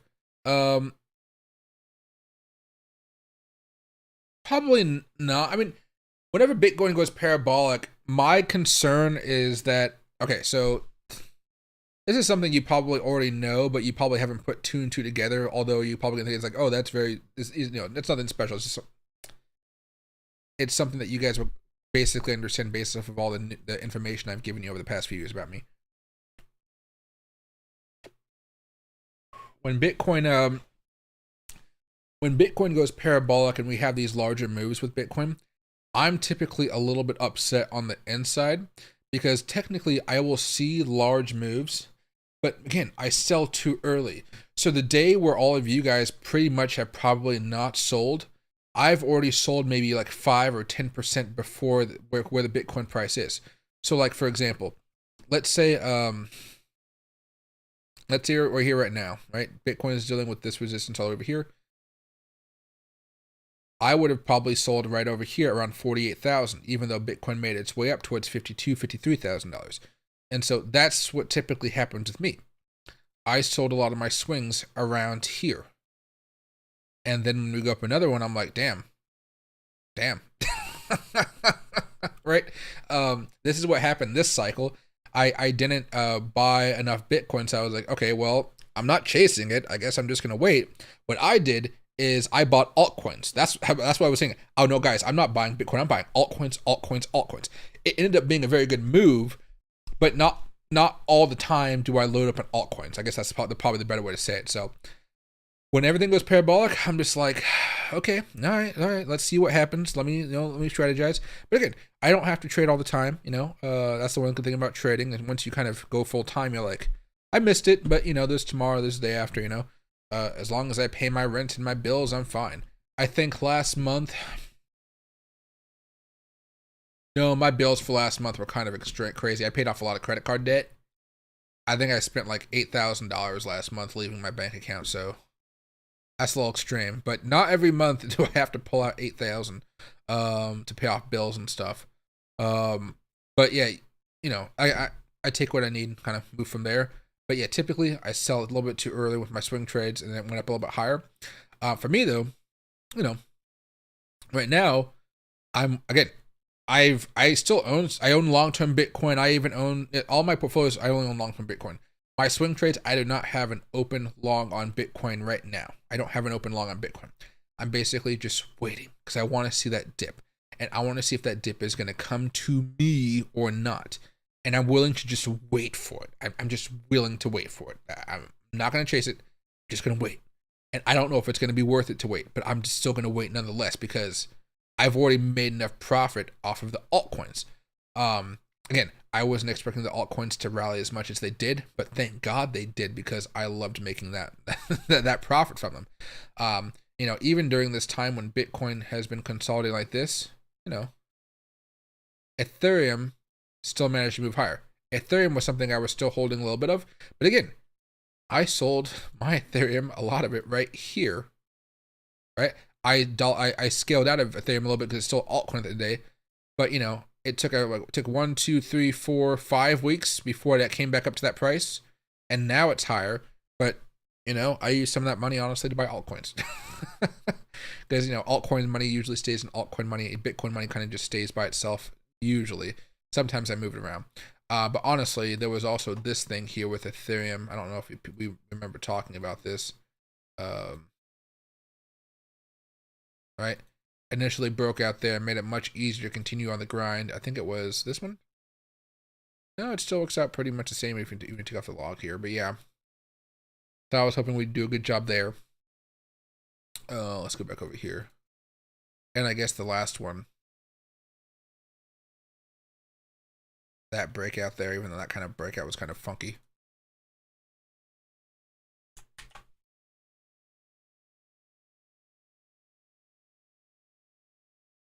And Bitcoin's coming down a teeny bit. That's not the best, but that's okay.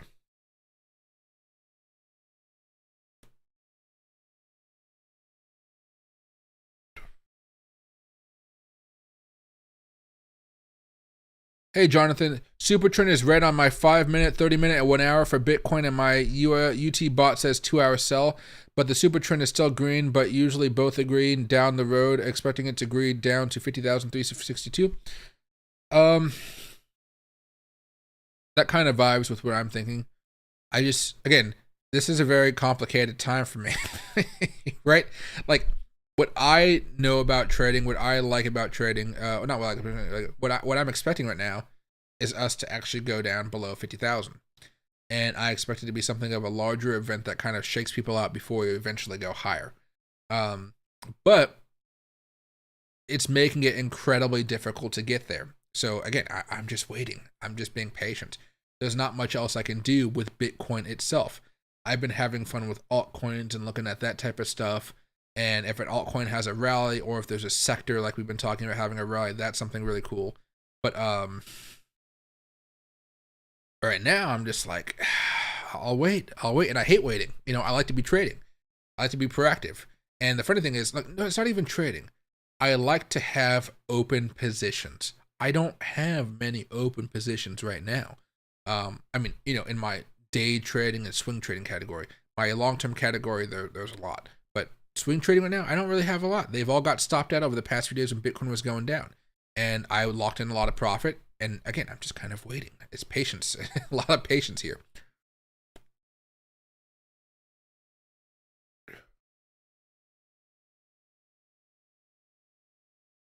Oh, it's right here.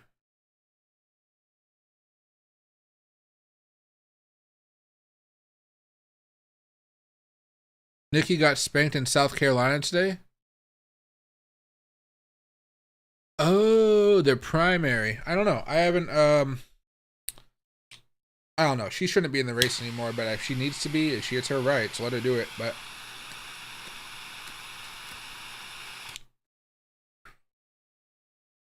I don't, yeah. I think Trump has the primary locked in the bag, doesn't he? And he's going to go up against Biden, and they're going to duke it out. I hope they can get RFK in there to have a little bit of a threesome. That'd be kind of cool. But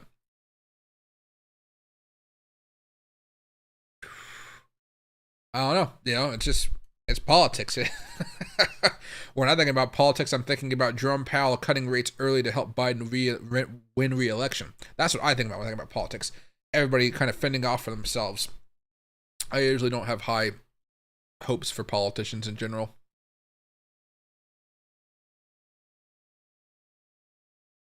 And thanks, Nikki. I appreciate it. I like doing the lives as well.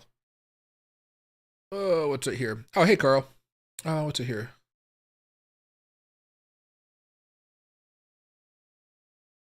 Yeah, no worries, D3. On slower days like this, where I'm pretty chill and relaxed, I don't really talk about much. Well, I'm talking a lot, ain't I?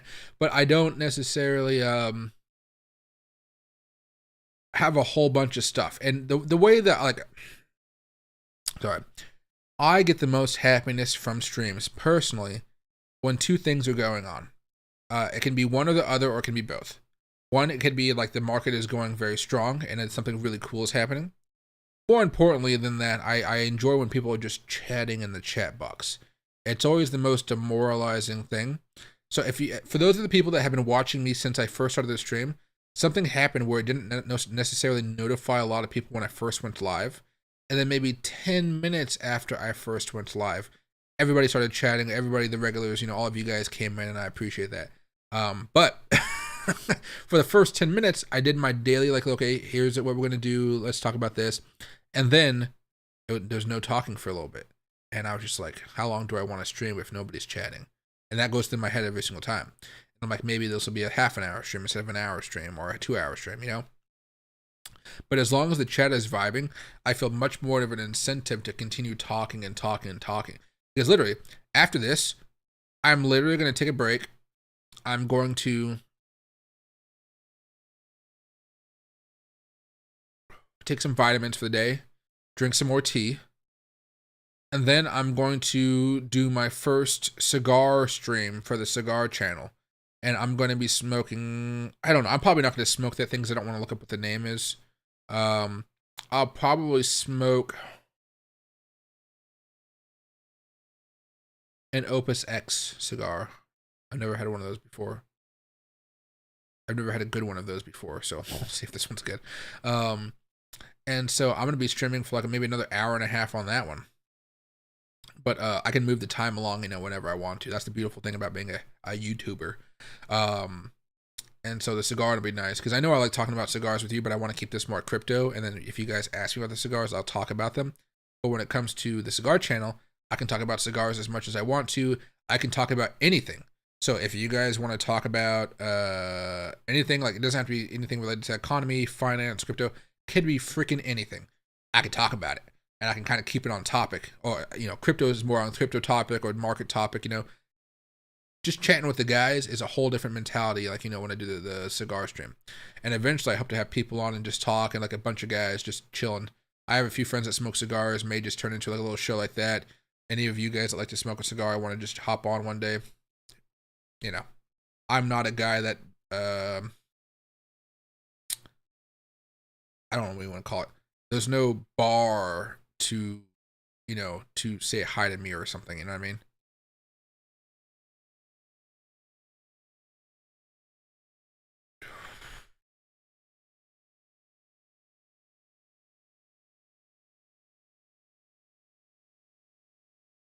Try tracking this Kubot. What's he doing? I don't track things too much. Is his chat on is on his top chat? Seems like he's lagging in chat, just wondering. Oh yeah, dude. So you guys are commenting, but I don't like here. This is probably gonna be a better way to show you.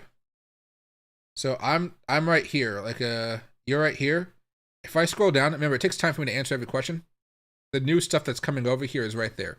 And it's I'm just kind of scanning. Now I don't look at everything, as you guys are having your own conversations in there as well. But basically I try to see what you guys are talking about.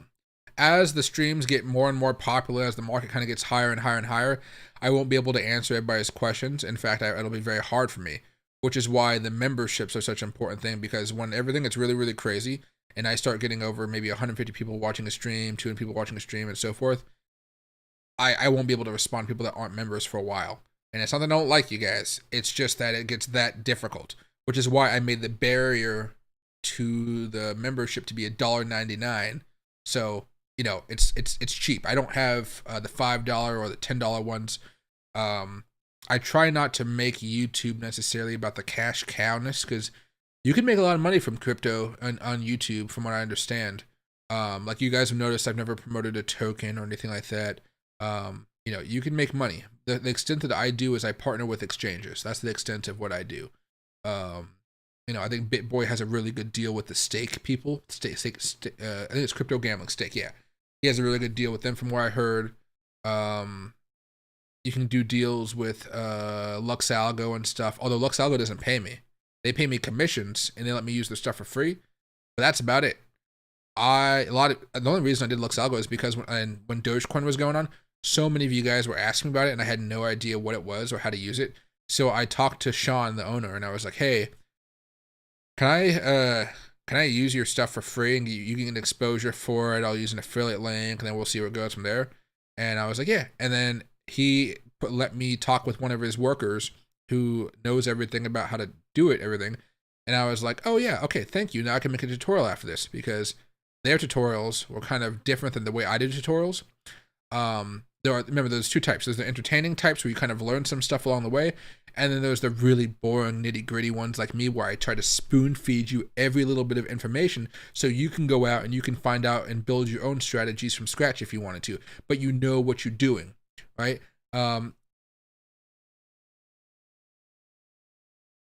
It's like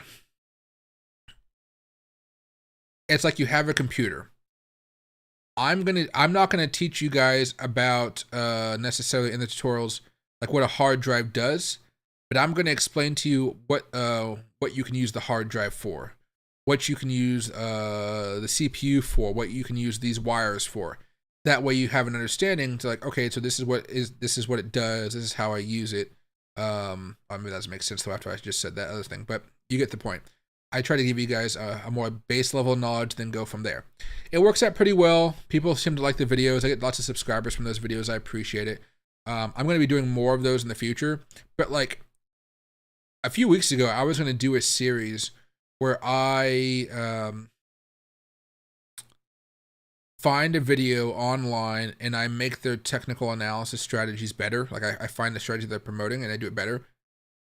So many of them are trash that I can't make them better because they are just like they found one example where it worked and they made the whole video around this one example. But if you pull it around and you back test it on Bitcoin or other currencies and stuff, it doesn't work. And so I just was like, oh, okay, well I can't do this, can't do this. And I just got mad and I was wasting my time trying to find a strategy that worked. And so what I started doing instead was those daily head videos that I've been enjoying doing. So I'm going to do more of those, and then I'm going to copy the BitBoy method here pretty soon of, I think I said this last night. I'll have these little head videos that I do where I'm just sitting down here and talking with you guys, having a good time. Well, it's just me because I'm just talking to the camera at that point.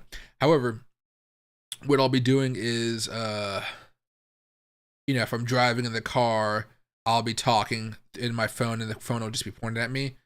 You might not see my eyes looking at the camera while I'm driving, obviously, but you'll know I'm talking. So you just listen to my voice, and stuff like that, which I think will be pretty fun. And then, I'll talk about whatever I want to talk about. It'll be pretty fun. Maybe I'll try to find some crypto. No, I don't really have many crypto bros in Washington. I do remember I go to these crypto events in Seattle every now and again. There's like one a month. There's a few of them coming up, each 1 month apart. I can record myself there like an info. It's like, hey, I'm over here at the TF Labs in downtown Seattle at the rooftop, chilling out, enjoying the view. And today we're talking about yada, yada, yada. That made me think about this and this. And I can kind of go off and talk about it. But not every topic is necessarily like the most exciting thing. Let me see. As Bitcoin continues to try to do this consolidation here. TF Labs, Seattle.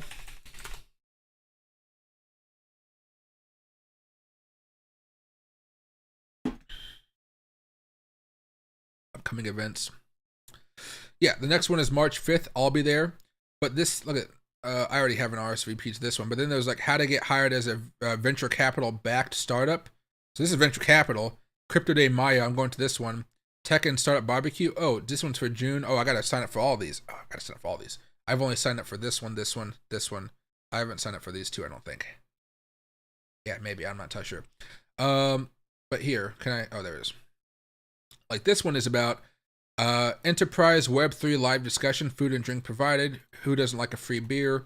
There's going to be the T-Mobile Senior Vice President of Wholesale and Innovation, York Rhodes III, Director of Digital Transformation and Blockchain at Microsoft, and IBM Kurt Wedgwood, U.S. Blockchain Market Executive. So that's going to be pretty cool to listen to those people. But this is like the meat of the blockchain I'm going to listen about. And it's not necessarily like, oh, is Bitcoin going up or down and stuff. This is like the meat of where all the money is flowing in the blockchain community. So I'm going to go to these type of events and I really enjoy them because I just learned so much. you know, and you find that you'll find Solana executives going to some of these smaller events. It's pretty cool. Because it's Seattle, you know, there's techie people in Seattle for a whole bunch of reasons. Like, oh yeah, you're having an event here. Let me talk and let me, you know, because there's a podcast involved and other type of stuff at this place. You know, but it's like what 5 o'clock to 8 o'clock. It's not even in like a luxury building. It's over here. I take the train up. I pay a lot for Uber. I hate driving to Seattle. I just hate it. It's yeah, right here. Yeah, so right here.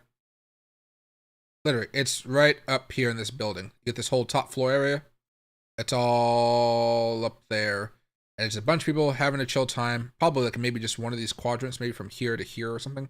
Yeah, from here to over here. Just full of people. Nice little street. Nice safe neighborhood. Nothing, you know, crazy about it. From the top, you can see the Space Needle, which is really cool. Which is... I keep going, these buildings will not be so high. Yeah, there's the Space Needle. So, pretty close to that. It's a pretty fun time. But that's basically what I do in these events. I'm not your average crypto bro. Although I do have a crypto bro streak inside of me, somewhere dormant, waiting for the opportunity to pounce. I don't know. I think my crypto bro mentality comes out when I'm wearing sunglasses. And I think sunglasses breed confidence in me. That's probably something there. There's something to it.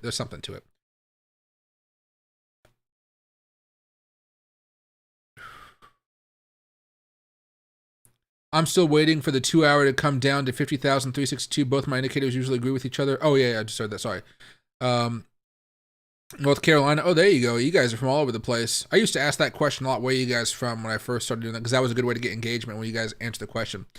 What do you think about Jasmine in the news? Right now, I think it's good. It'll eventually have a horrible, horrible crash event. I'm going to be buying that crash event, but I own no Jasmine at the moment. I have never owned Jasmine. And I think it came to the fact that, like, it's just... When I first learned about it, I don't think it was on many exchanges. I didn't want to go out of my way to swap for it, basically. I think now it's on more exchanges for me to buy, but I don't even think it's on every exchange that I have here. I'll have to check it out. I got a message the other day from Bing X, and they wanted to partner with my channel.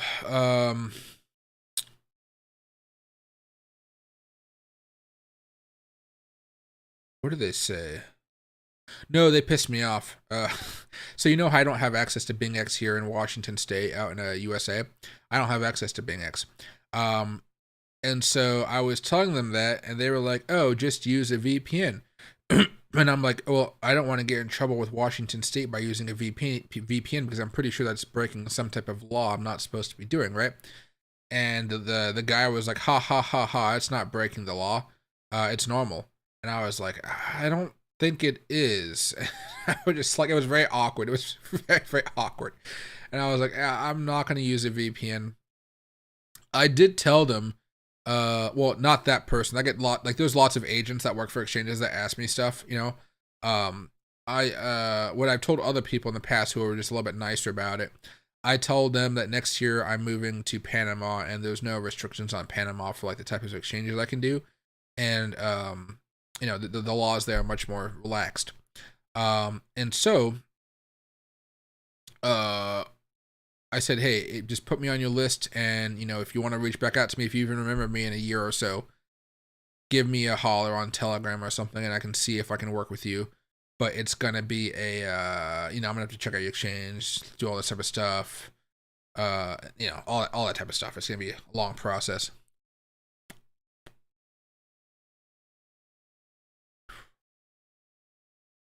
My Jasmine has made me back my my initial investment back. That's good. That's good. That means you're making some money back. Do I ever use pivots? No, not much at all. Pivots to me, I think they're a good visual tool, but I think most people just kind of use pivots in their head almost. I think it's one of those larger technical analysis channels that just does technical analysis videos and no streams. I think what Way some, I forget the name, but they have a really good one. If you just type in pivot trading strategy on YouTube, there's going to be one that has like over 1 million views, I think. That one is a really good one. It breaks it down pretty clearly. And then you implement it with some type of momentum strategy. I think you're going to be in a good position to test out that one.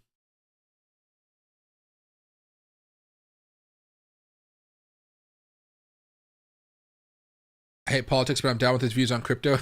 Everybody should hate politics. Oh, man. And hey, Rock. Hey, Taro. Happy to see you guys. That's why we need more BitBoy fights. Oh, yeah, that's good. See, BitBoy is just hilarious to watch because he's had such a, he's in such a weird spot right now in life. Like, we're all looking at BitBoy in like this weird way, right? Like, he's just, I liked BitBoy back when he was like really new and kind of a younger channel before he had the big show. Like, remember, he didn't always have the show. And he was much more like, you know, razzle dazzle. He was more raw, but I don't think he was like druggy at the time. And it's weird to see how that, you know, he could have such a high point and then kind of crumbling down so fast. But I think he's way off of his lows. Like a, you know, stock chart. He's way off of his lows and he's doing a lot better now. We'll see, you know, how much, if he has to continue going down or not, but, you know, we'll see. Oh, hey, Nicholas, how you doing? Thank you, Kyle. I know, yeah, a lot of you guys have been watching me for quite a bit of time.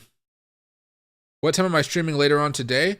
I'm not doing any more crypto streams after this, today. I'll be streaming on Monday. I think tomorrow I'm going to try to take the day off. If Bitcoin's crashing tomorrow, I will go live, but actually, you know what? I'm going to probably do my cigar stream tomorrow, not tonight, because I'm realizing how late it is. And I want to put up a 12-hour ahead of time advance so people can, like, you know, watch it if they want to. But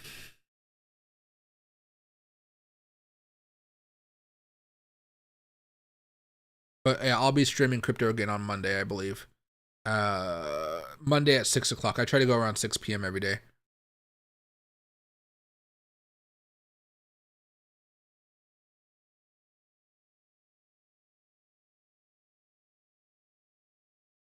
Oh, there you go. Okay, there you go. Hey, hey, BitBoy, he didn't have the best form when he was fighting, but he won. That's all that mattered. He was angry. He was pizzazzled. He was like, you know, he even came out dressed like Rocky, or maybe even the modern day Creed. You know, he was ready to tussle and ready to rumble. And hey, a lot more crypto. I appreciate it very, very much. I like doing this channel. And hey, Crypto Sniper, I may need your help here as things get more and more busy for me. So yeah, I'm always looking for more mods here, especially the ones that kind of are here quite a bit of time and you've been here for a while. What's the cigar channel called? It's called Smoke Show. Smoke Show. It took me a while. I did a few weird names with it, but it's just...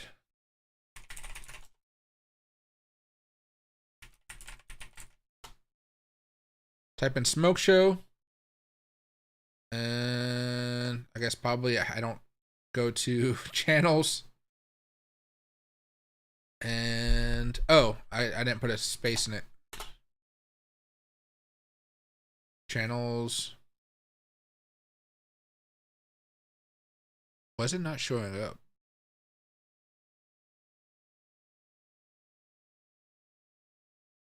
There's been a lot of people that have tried to do the Smoke Show, but they don't have many subscribers, so I'm going to be the first.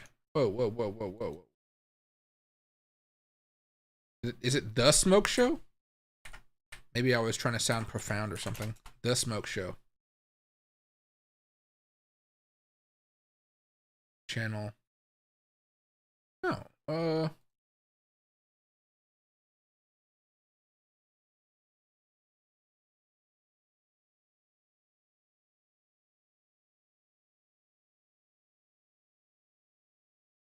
I don't know. Smoke Show, Smoke Show.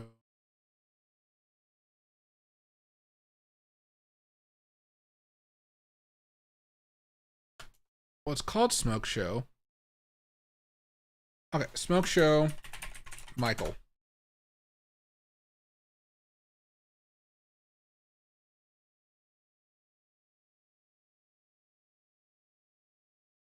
Okay, let me just...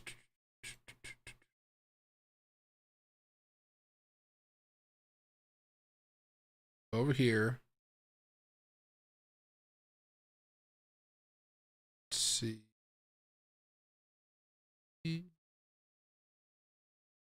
Channel. There we go. The Smoke Show. Yeah, The Smoke Show. You see some of the old videos from here. I need to like put new content out so it gets out of here. Should probably take those off. I'll unlist all of these because I only have one video up. I got a bunch of shorts out though about it now, some cigars and stuff. And they've been doing okay, getting a few thousand views on average. I'm happy with it. This one only got 14 views, which kind of sucked, but I'm still kind of setting everything up. But the @ is Cigars for Life. If you go search for the @ I think this will work. There you go. So if I go back over here and I go to YouTube and I do @Cigars for Life, The Smoke Show. Yeah, what the heck? Why wasn't it showing up? Maybe because it's too new or something like that, you know? But yeah. Welcome to The Smoke Show, a channel where rich and varied world of cigars comes to life, you know? ChatGPT doing its best work right there.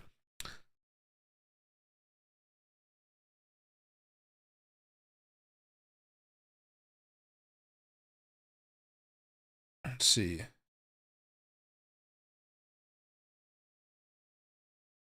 Oh, Pablo, I'll do that later on tonight. Mod.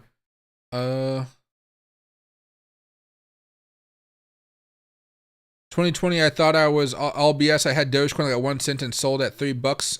Selling Dogecoin at $3. I wish. Made like 2K. Thought I was doing good. Had waited 100K easy. Yeah. What do you call it? But scale out. The lesson is to scale out, not wait forever, but just to scale out and lock out some profits. Remember, I was leading people up for months saying that I was going to sell Dogecoin at 50 cents, like sell half of it. And people were still surprised when I actually sold it. You know, they were still surprised. Granted, this is when I wasn't taking YouTube as seriously, and I was just a guy that was enjoying talking to people like the Dogecoin community. And I was smoking some weed, enjoying the view of the water that I used to have in downtown Tacoma. And I was just enjoying the view, smoking some weed, talking to some friends, the little grass area. And then I go inside, pretty darn stoned. And then I hop on my computer and I see Dogecoin is like at 45 cents or something. It's like booming. And I was like, uh-oh. I told everybody I was going to come live on and, sell my Bitcoin, sell my Dogecoin. And I came on, and I was like, oh, yeah, okay, Dogecoin, 50% is gone just here. And look at that profit. Goody. And then, like, people just, like, fucking got really mad at me. And I was like, yeah, who cares? Because then, at the same time, it went up to, like, 55 cents and 60 cents. And people were like, see, you shouldn't have sold. But I was like, dude. Like, the money I could spend that on is crazy. Like, this is Dogecoin. So, again, this is 6 cents here. Can I go to maybe an hour chart? And let's go over to here. Auto.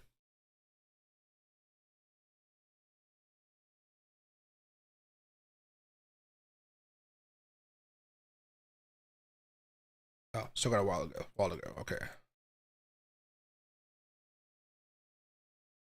Stretch it out. This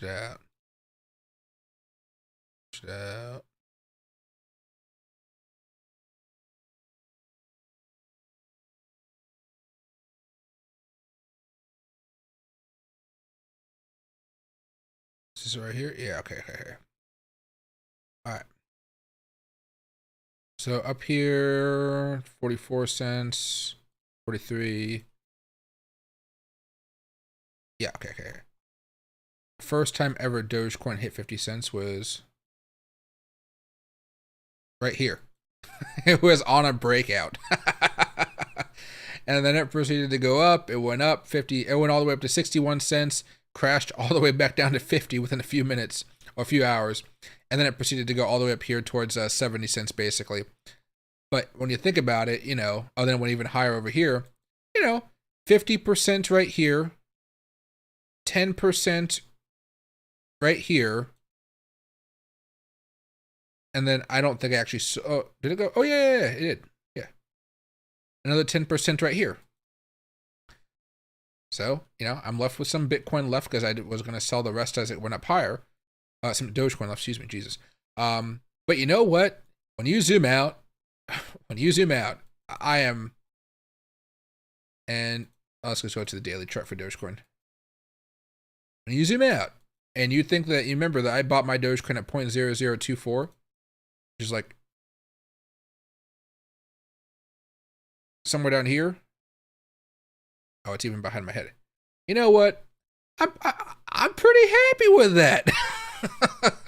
You know, I'm pretty darn happy.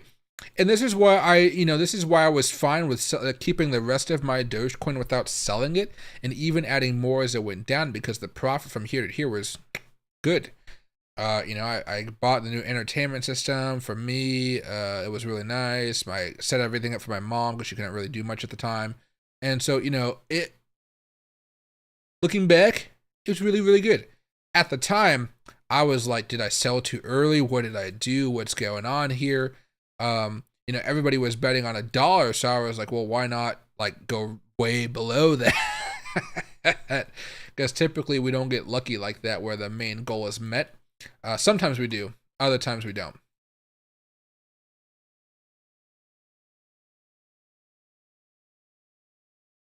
Oh, is it still lit? It is not lit. That's okay.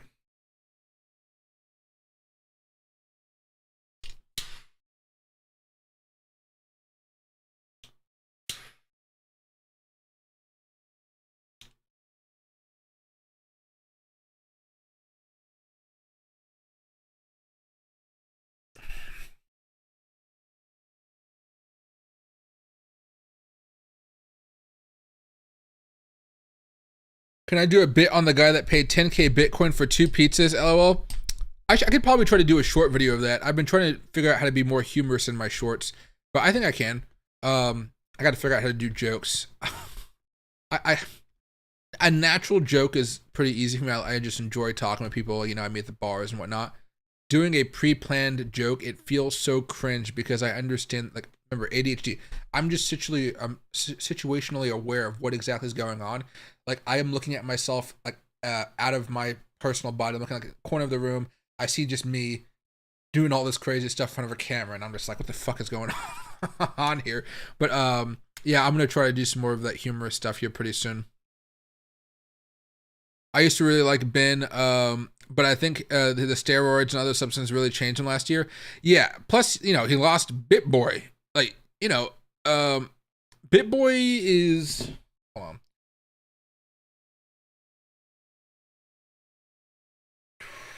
What's the channel called? I always forget. I think I search for it every now and again here. Discover Crypto.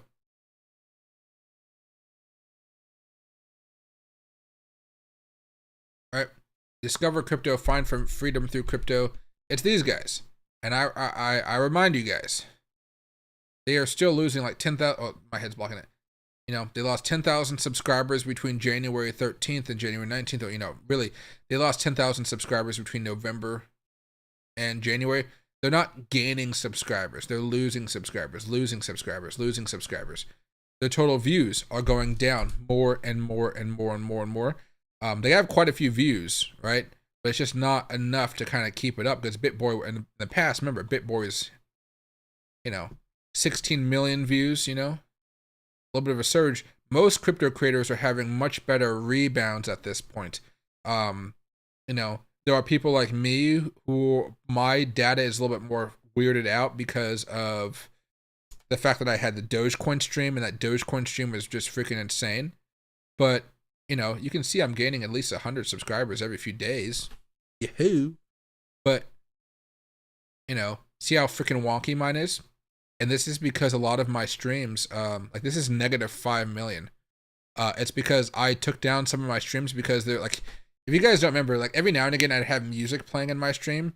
YouTube would like terminate the video and just shut it down and take it off. And so all of mine looks so skewed right now because of how wild these variations were, because it goes into negative 5 million view territory. You normally don't see that. So it gets very, very, very weird. But I'm just happy I'm still seeing growth plus subscribers. That's what I'm looking for right now. And you can see, you know, estimated monthly earnings anywhere between $99 and 1.6 thousand. I think right now it's around like 1,000. So it's not the most, but it's fine. You know, that's what the sponsors are for, basically. There we go.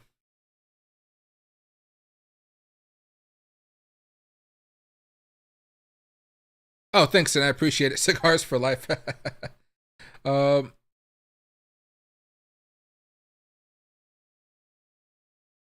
and hey, no worries. There's no pressure for anything. This is a pretty chill place. Oh, as you know already. Prudent move. I sold at 72 and 50 cents. Would have made just much sense. But oh yeah, definitely. Fuck the haters. Oh my god, there were so many haters. It was like, it was more toxic than Wall Street bets during the AMC pump.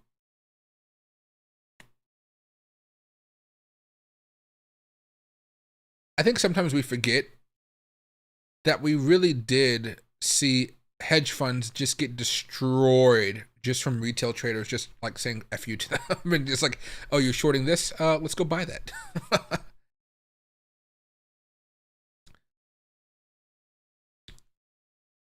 2 cents. Oh yeah, no, I figured it was not that. Yeah, you're right, Tyler. Yeah, most fools were dead set on $1, but they got stuck holding the bag. I don't know. Like, I felt kind of guilty about it at the time because I was so excited about Dogecoin and stuff. And you know, looking back on it, I kind of feel bad for people that were left with a bag. But at the same time, I was just like, whatever your stop loss was, stick to your stop loss, or you know, whatever you want to do, you can do there. But once things started getting really bad, I was just like, well, I was holding, you know, but everybody had their own strategies.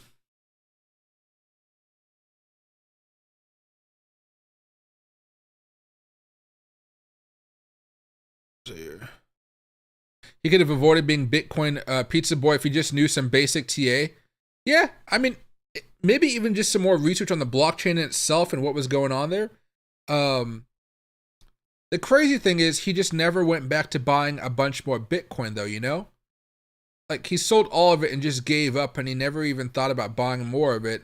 You know, it just seems so weird. Excuse me. We got that BitBoy winning an MMA fight pump last night through. Yeah, did you see what happened to Ben Token after, because of the fight?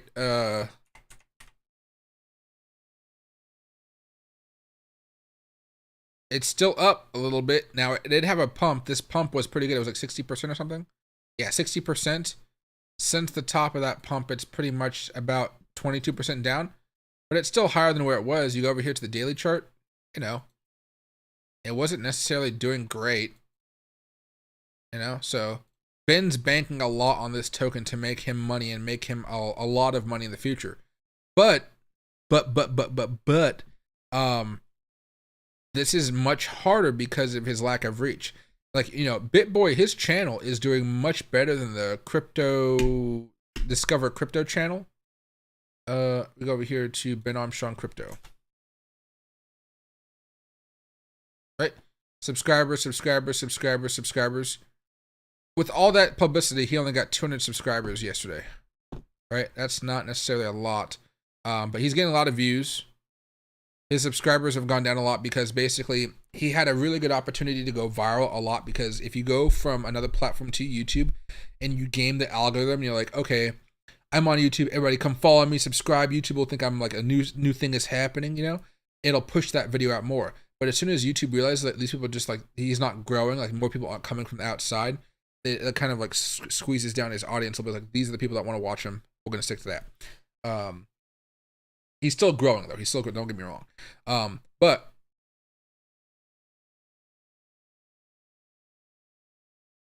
he's doing a lot better than the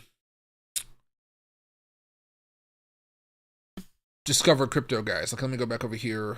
Discover crypto notes. Let's play it.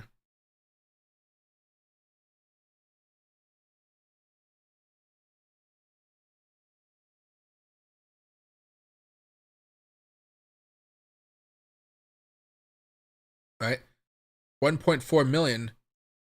You know, they get 11,000 views, 8,000 views, 10,000 views, right? But all this channel is ever going to be known for is pretty much stealing BitBoy's channel. It's just so weird that they've done it. And now, you know, I think they have their own channels, don't they? Like a community. They even have their own store. Holy shit. Yeah. 89, 90 bucks for a fucking hoodie? It's just crooks. Hit word Nick. So Frankie Candles, I know he's on here. All right, so Frankie Candles. You know, small amounts of views. Not bad views, I would say. You know, better than my views. 58,000 subscribers. He's not really growing. How is he not growing? On. I'm surprised. He's been around for a hot minute, hasn't he?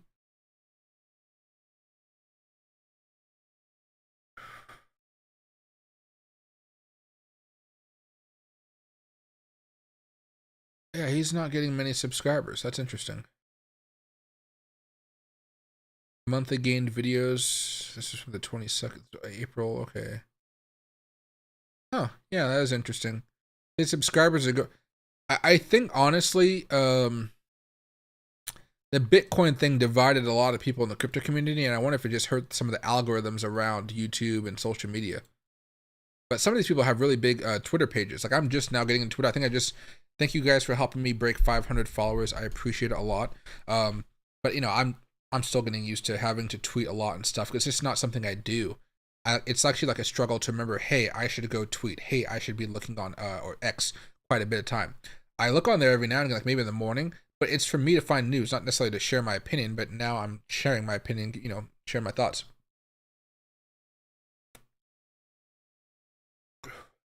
After the fight, he was like, Ben Token.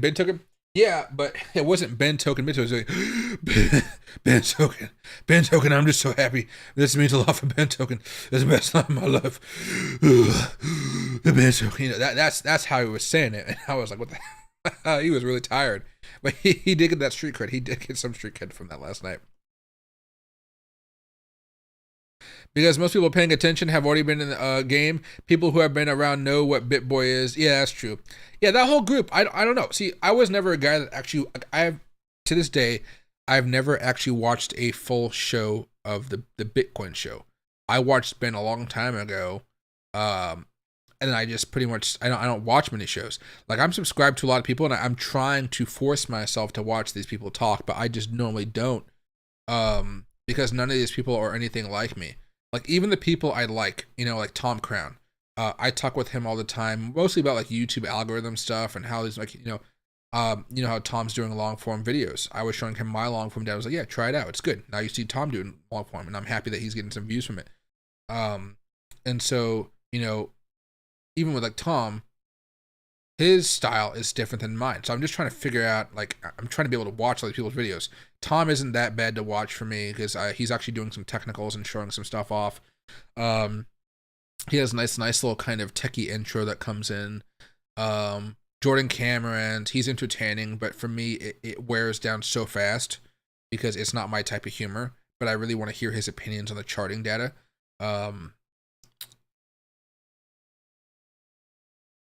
Who else?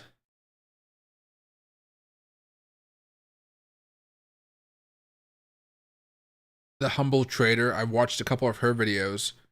She's interesting, but I feel like she's very smart. She's making it. She's not trying to make money from day trading. She's trying to make money from YouTube, and she's doing it in a very good, cool way. Like a very good, like she's very good at gaming the algorithm, or just putting out really good content. That's a better way to say it. Anybody else? I don't know. I have to keep looking at more stuff. But again, remember, I have one TV, two TVs, three TVs, I have 5 TVs in my house. None of these TVs have been on in over a week. I just don't, you know, I watch maybe anime on the computer every now and again, maybe some news and stuff like that. But like, I have these nice, expensive TVs, and I just don't use them. Like, I'm just not a TV person. Maybe I'll just sit down, grab some popcorn, and put on some crypto shows and just watch Crypto RS for a little bit, then Tom Crown for a little bit, then maybe Crypto Wendy for a little bit, then some other people. just watch and kind of see what they're doing and kind of learn from them, because I think there's a lot they can teach me from a YouTube perspective, and even a technical analysis perspective, I would say too.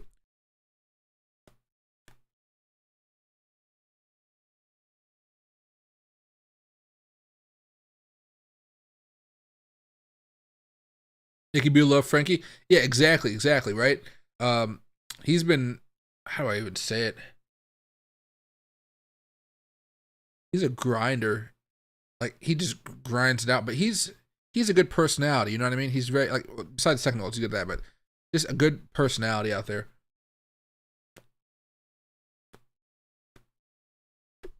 Hey Pablo, Tom is similar to you. He keeps it real and invested. What do you call it? Me and Tom have known each other since the Dogecoin run. We've known each other for a long time. But I know, you know, I'm gonna get to know more people. I've been saying that for a while, but I really got to do it. Because, well, I know more people now, honestly, but they're the people that run the faceless channels that you just never know who they are. Just hear their voice in the background and some cool editing. I know those people. Crypto Lifer? I don't remember much about Crypto Lifer. Or maybe I should add that to list too. Crypto Lifer, no.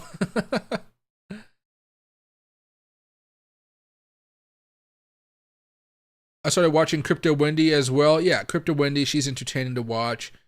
She has nice setup in her room. Very nice setup. You're one of the OGs in this space, Michael Whitman on Crypto Wars. It is weird to think about it that way. I'm not one that thinks of myself as part of communities in general. Most things I've been, how do I say it? Oh, it's all out. I'll light it up a little bit later. Well, I'll light it up now. Oh shit, I almost lit my palm on fire.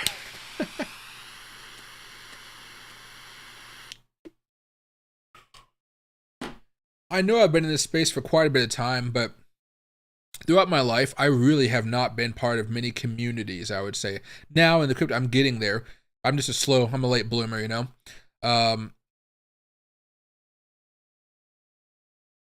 think it was because when I was younger, my mom didn't want me hanging out with many people.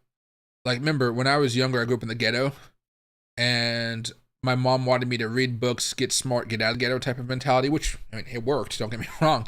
But, like, it meant that I didn't really go out and play with many people or do much stuff because she was always afraid I was going to join a gang or get into mischief. And so I had, I could go out with certain friends and I could not hang out with other people. There's a clear divide as far as my mom saw. Like, these people, no good. Like, any mom has this, but I actually listened and did not hang out with these people when normal kids, I bet, would say hang out with anybody. So I had a certain set of friends, and I had other friends like, nope, can't hang out with them. And she was actually right, because the neighborhood I lived in, again, was just bad. What was it? One violent crime per day. Oh yeah, memories. This will explain it pretty easily, as Bitcoin looks like it wants to come down here a little bit. I think I've told this story a few times here, but it's always a good one. So imagine you're sleeping and it's like around Christmas time, okay? And you hear a bunch of sirens outside of your house, right? Kind of in the neighborhood, like maybe a block over or something like that. You hear a bunch of sirens, and they're getting closer and closer, kind of slowly. So what do? You don't go outside to check. My mom puts me in a blanket. I maybe 5 or 6 at the time. So I'm like, I'm young, and she tosses me in the bathtub with some blankets because bullets have a hard time going through bathtubs, right? And so I'm just kind of waiting there, chilling out. My mom said, I'm going to go check and see what it is. And she comes back a few minutes later, and she's like, oh, Michael, come outside. And it was a fire engine with Santa Claus on the back of it, handing out free candy with the elves, in the neighborhood. That's not the first instinct of anybody in that neighborhood. We're like, oh shit, a gunfire is about to start. Everybody get into a safe spot inside of your house, right? So it's that type of stuff. It's that type of stuff going on. I did go get my free candy cane, I will tell you that. But yeah, that's the type of neighborhood that I lived in. So I still have trouble like getting into these new communities and talking to people, but luckily a lot of people in Seattle don't know how to talk to people either. So we all kind of don't know how to talk together, and then we vibe. Which is why like talking in person is so much more difficult than me just kind of going on these long talks with you guys on the camera. It's much easier for me to do this because I can kind of control it. Even if I go off of a tangent, there's nothing small I check and look at. When I'm talking with somebody, I can read every small move on their face. So if I'm going into something that they don't like for whatever reason, I don't know the backstory behind it, but I'll just immediately switch over to something, another tangent, and it'll be very easy and fluid in my conversation in order to do it. But I'm tracking everything in their face, every little ooh, you know what, ooh, ooh. People don't think they do these little moves, but they do, and we all know we do. We just forget it when we're actually talking to people. I do it too.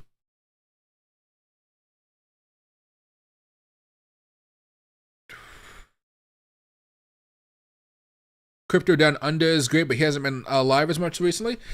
I mean, I wouldn't be either if it wasn't for. Oh, I like doing YouTube. I enjoy it, but it's been kind of weird these last few days for sure. But if you're talking about months, hopefully he finds a way to get back into it. Some crypto creators have just like jobs on the side too.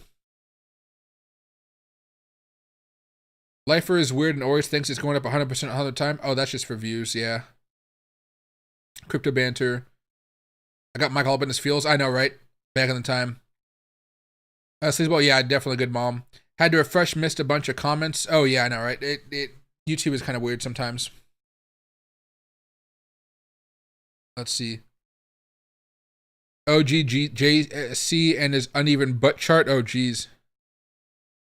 JC is why everyone is riding treadmills and listening to rave music and trying to freestyle rap. Ooh, I'm not good at freestyle rap. And chickens drinking water while chanting on the treadmill. Hilarious. Oh geez. See, oh yeah, Pablo. I don't know. I never feel like I should really hide stuff. I mean, nothing necessarily about my life. Like it was a rough life, but it's not like it's an embarrassing life, I guess, right? But yeah. All right, everybody, I'm going to end the stream right here. My stomach is killing me for a while. I don't know what the heck is going on with my stomach, but it's been hurting all day, and I've been trying to like hide the pain. But right now it's really painful, so I think I got to go run to the toilet for a little bit, maybe a little bit too of the personal life, Pablo, and see if I can fix this problem here. But I don't know what I ate. I didn't eat much today, so I think it's just oh, I had some milk. That's what it was. But yeah, a coffee. I had a coffee this morning. I was taking Loki to the dog park and got a coffee, and I think I asked for silk milk, but maybe they didn't give me silk milk. But anyway, I'll see you guys Monday. I know. Sunday, I may, if the market is crashing tomorrow, I'll go live. If it's pumping tomorrow and it's not like a crazy pump, I probably won't go live. But you guys will be fine without me for a day. Anything else? Keep track of altcoins. Keep track of Bitcoin. Altcoins are what I'm really looking at right now. Same as always.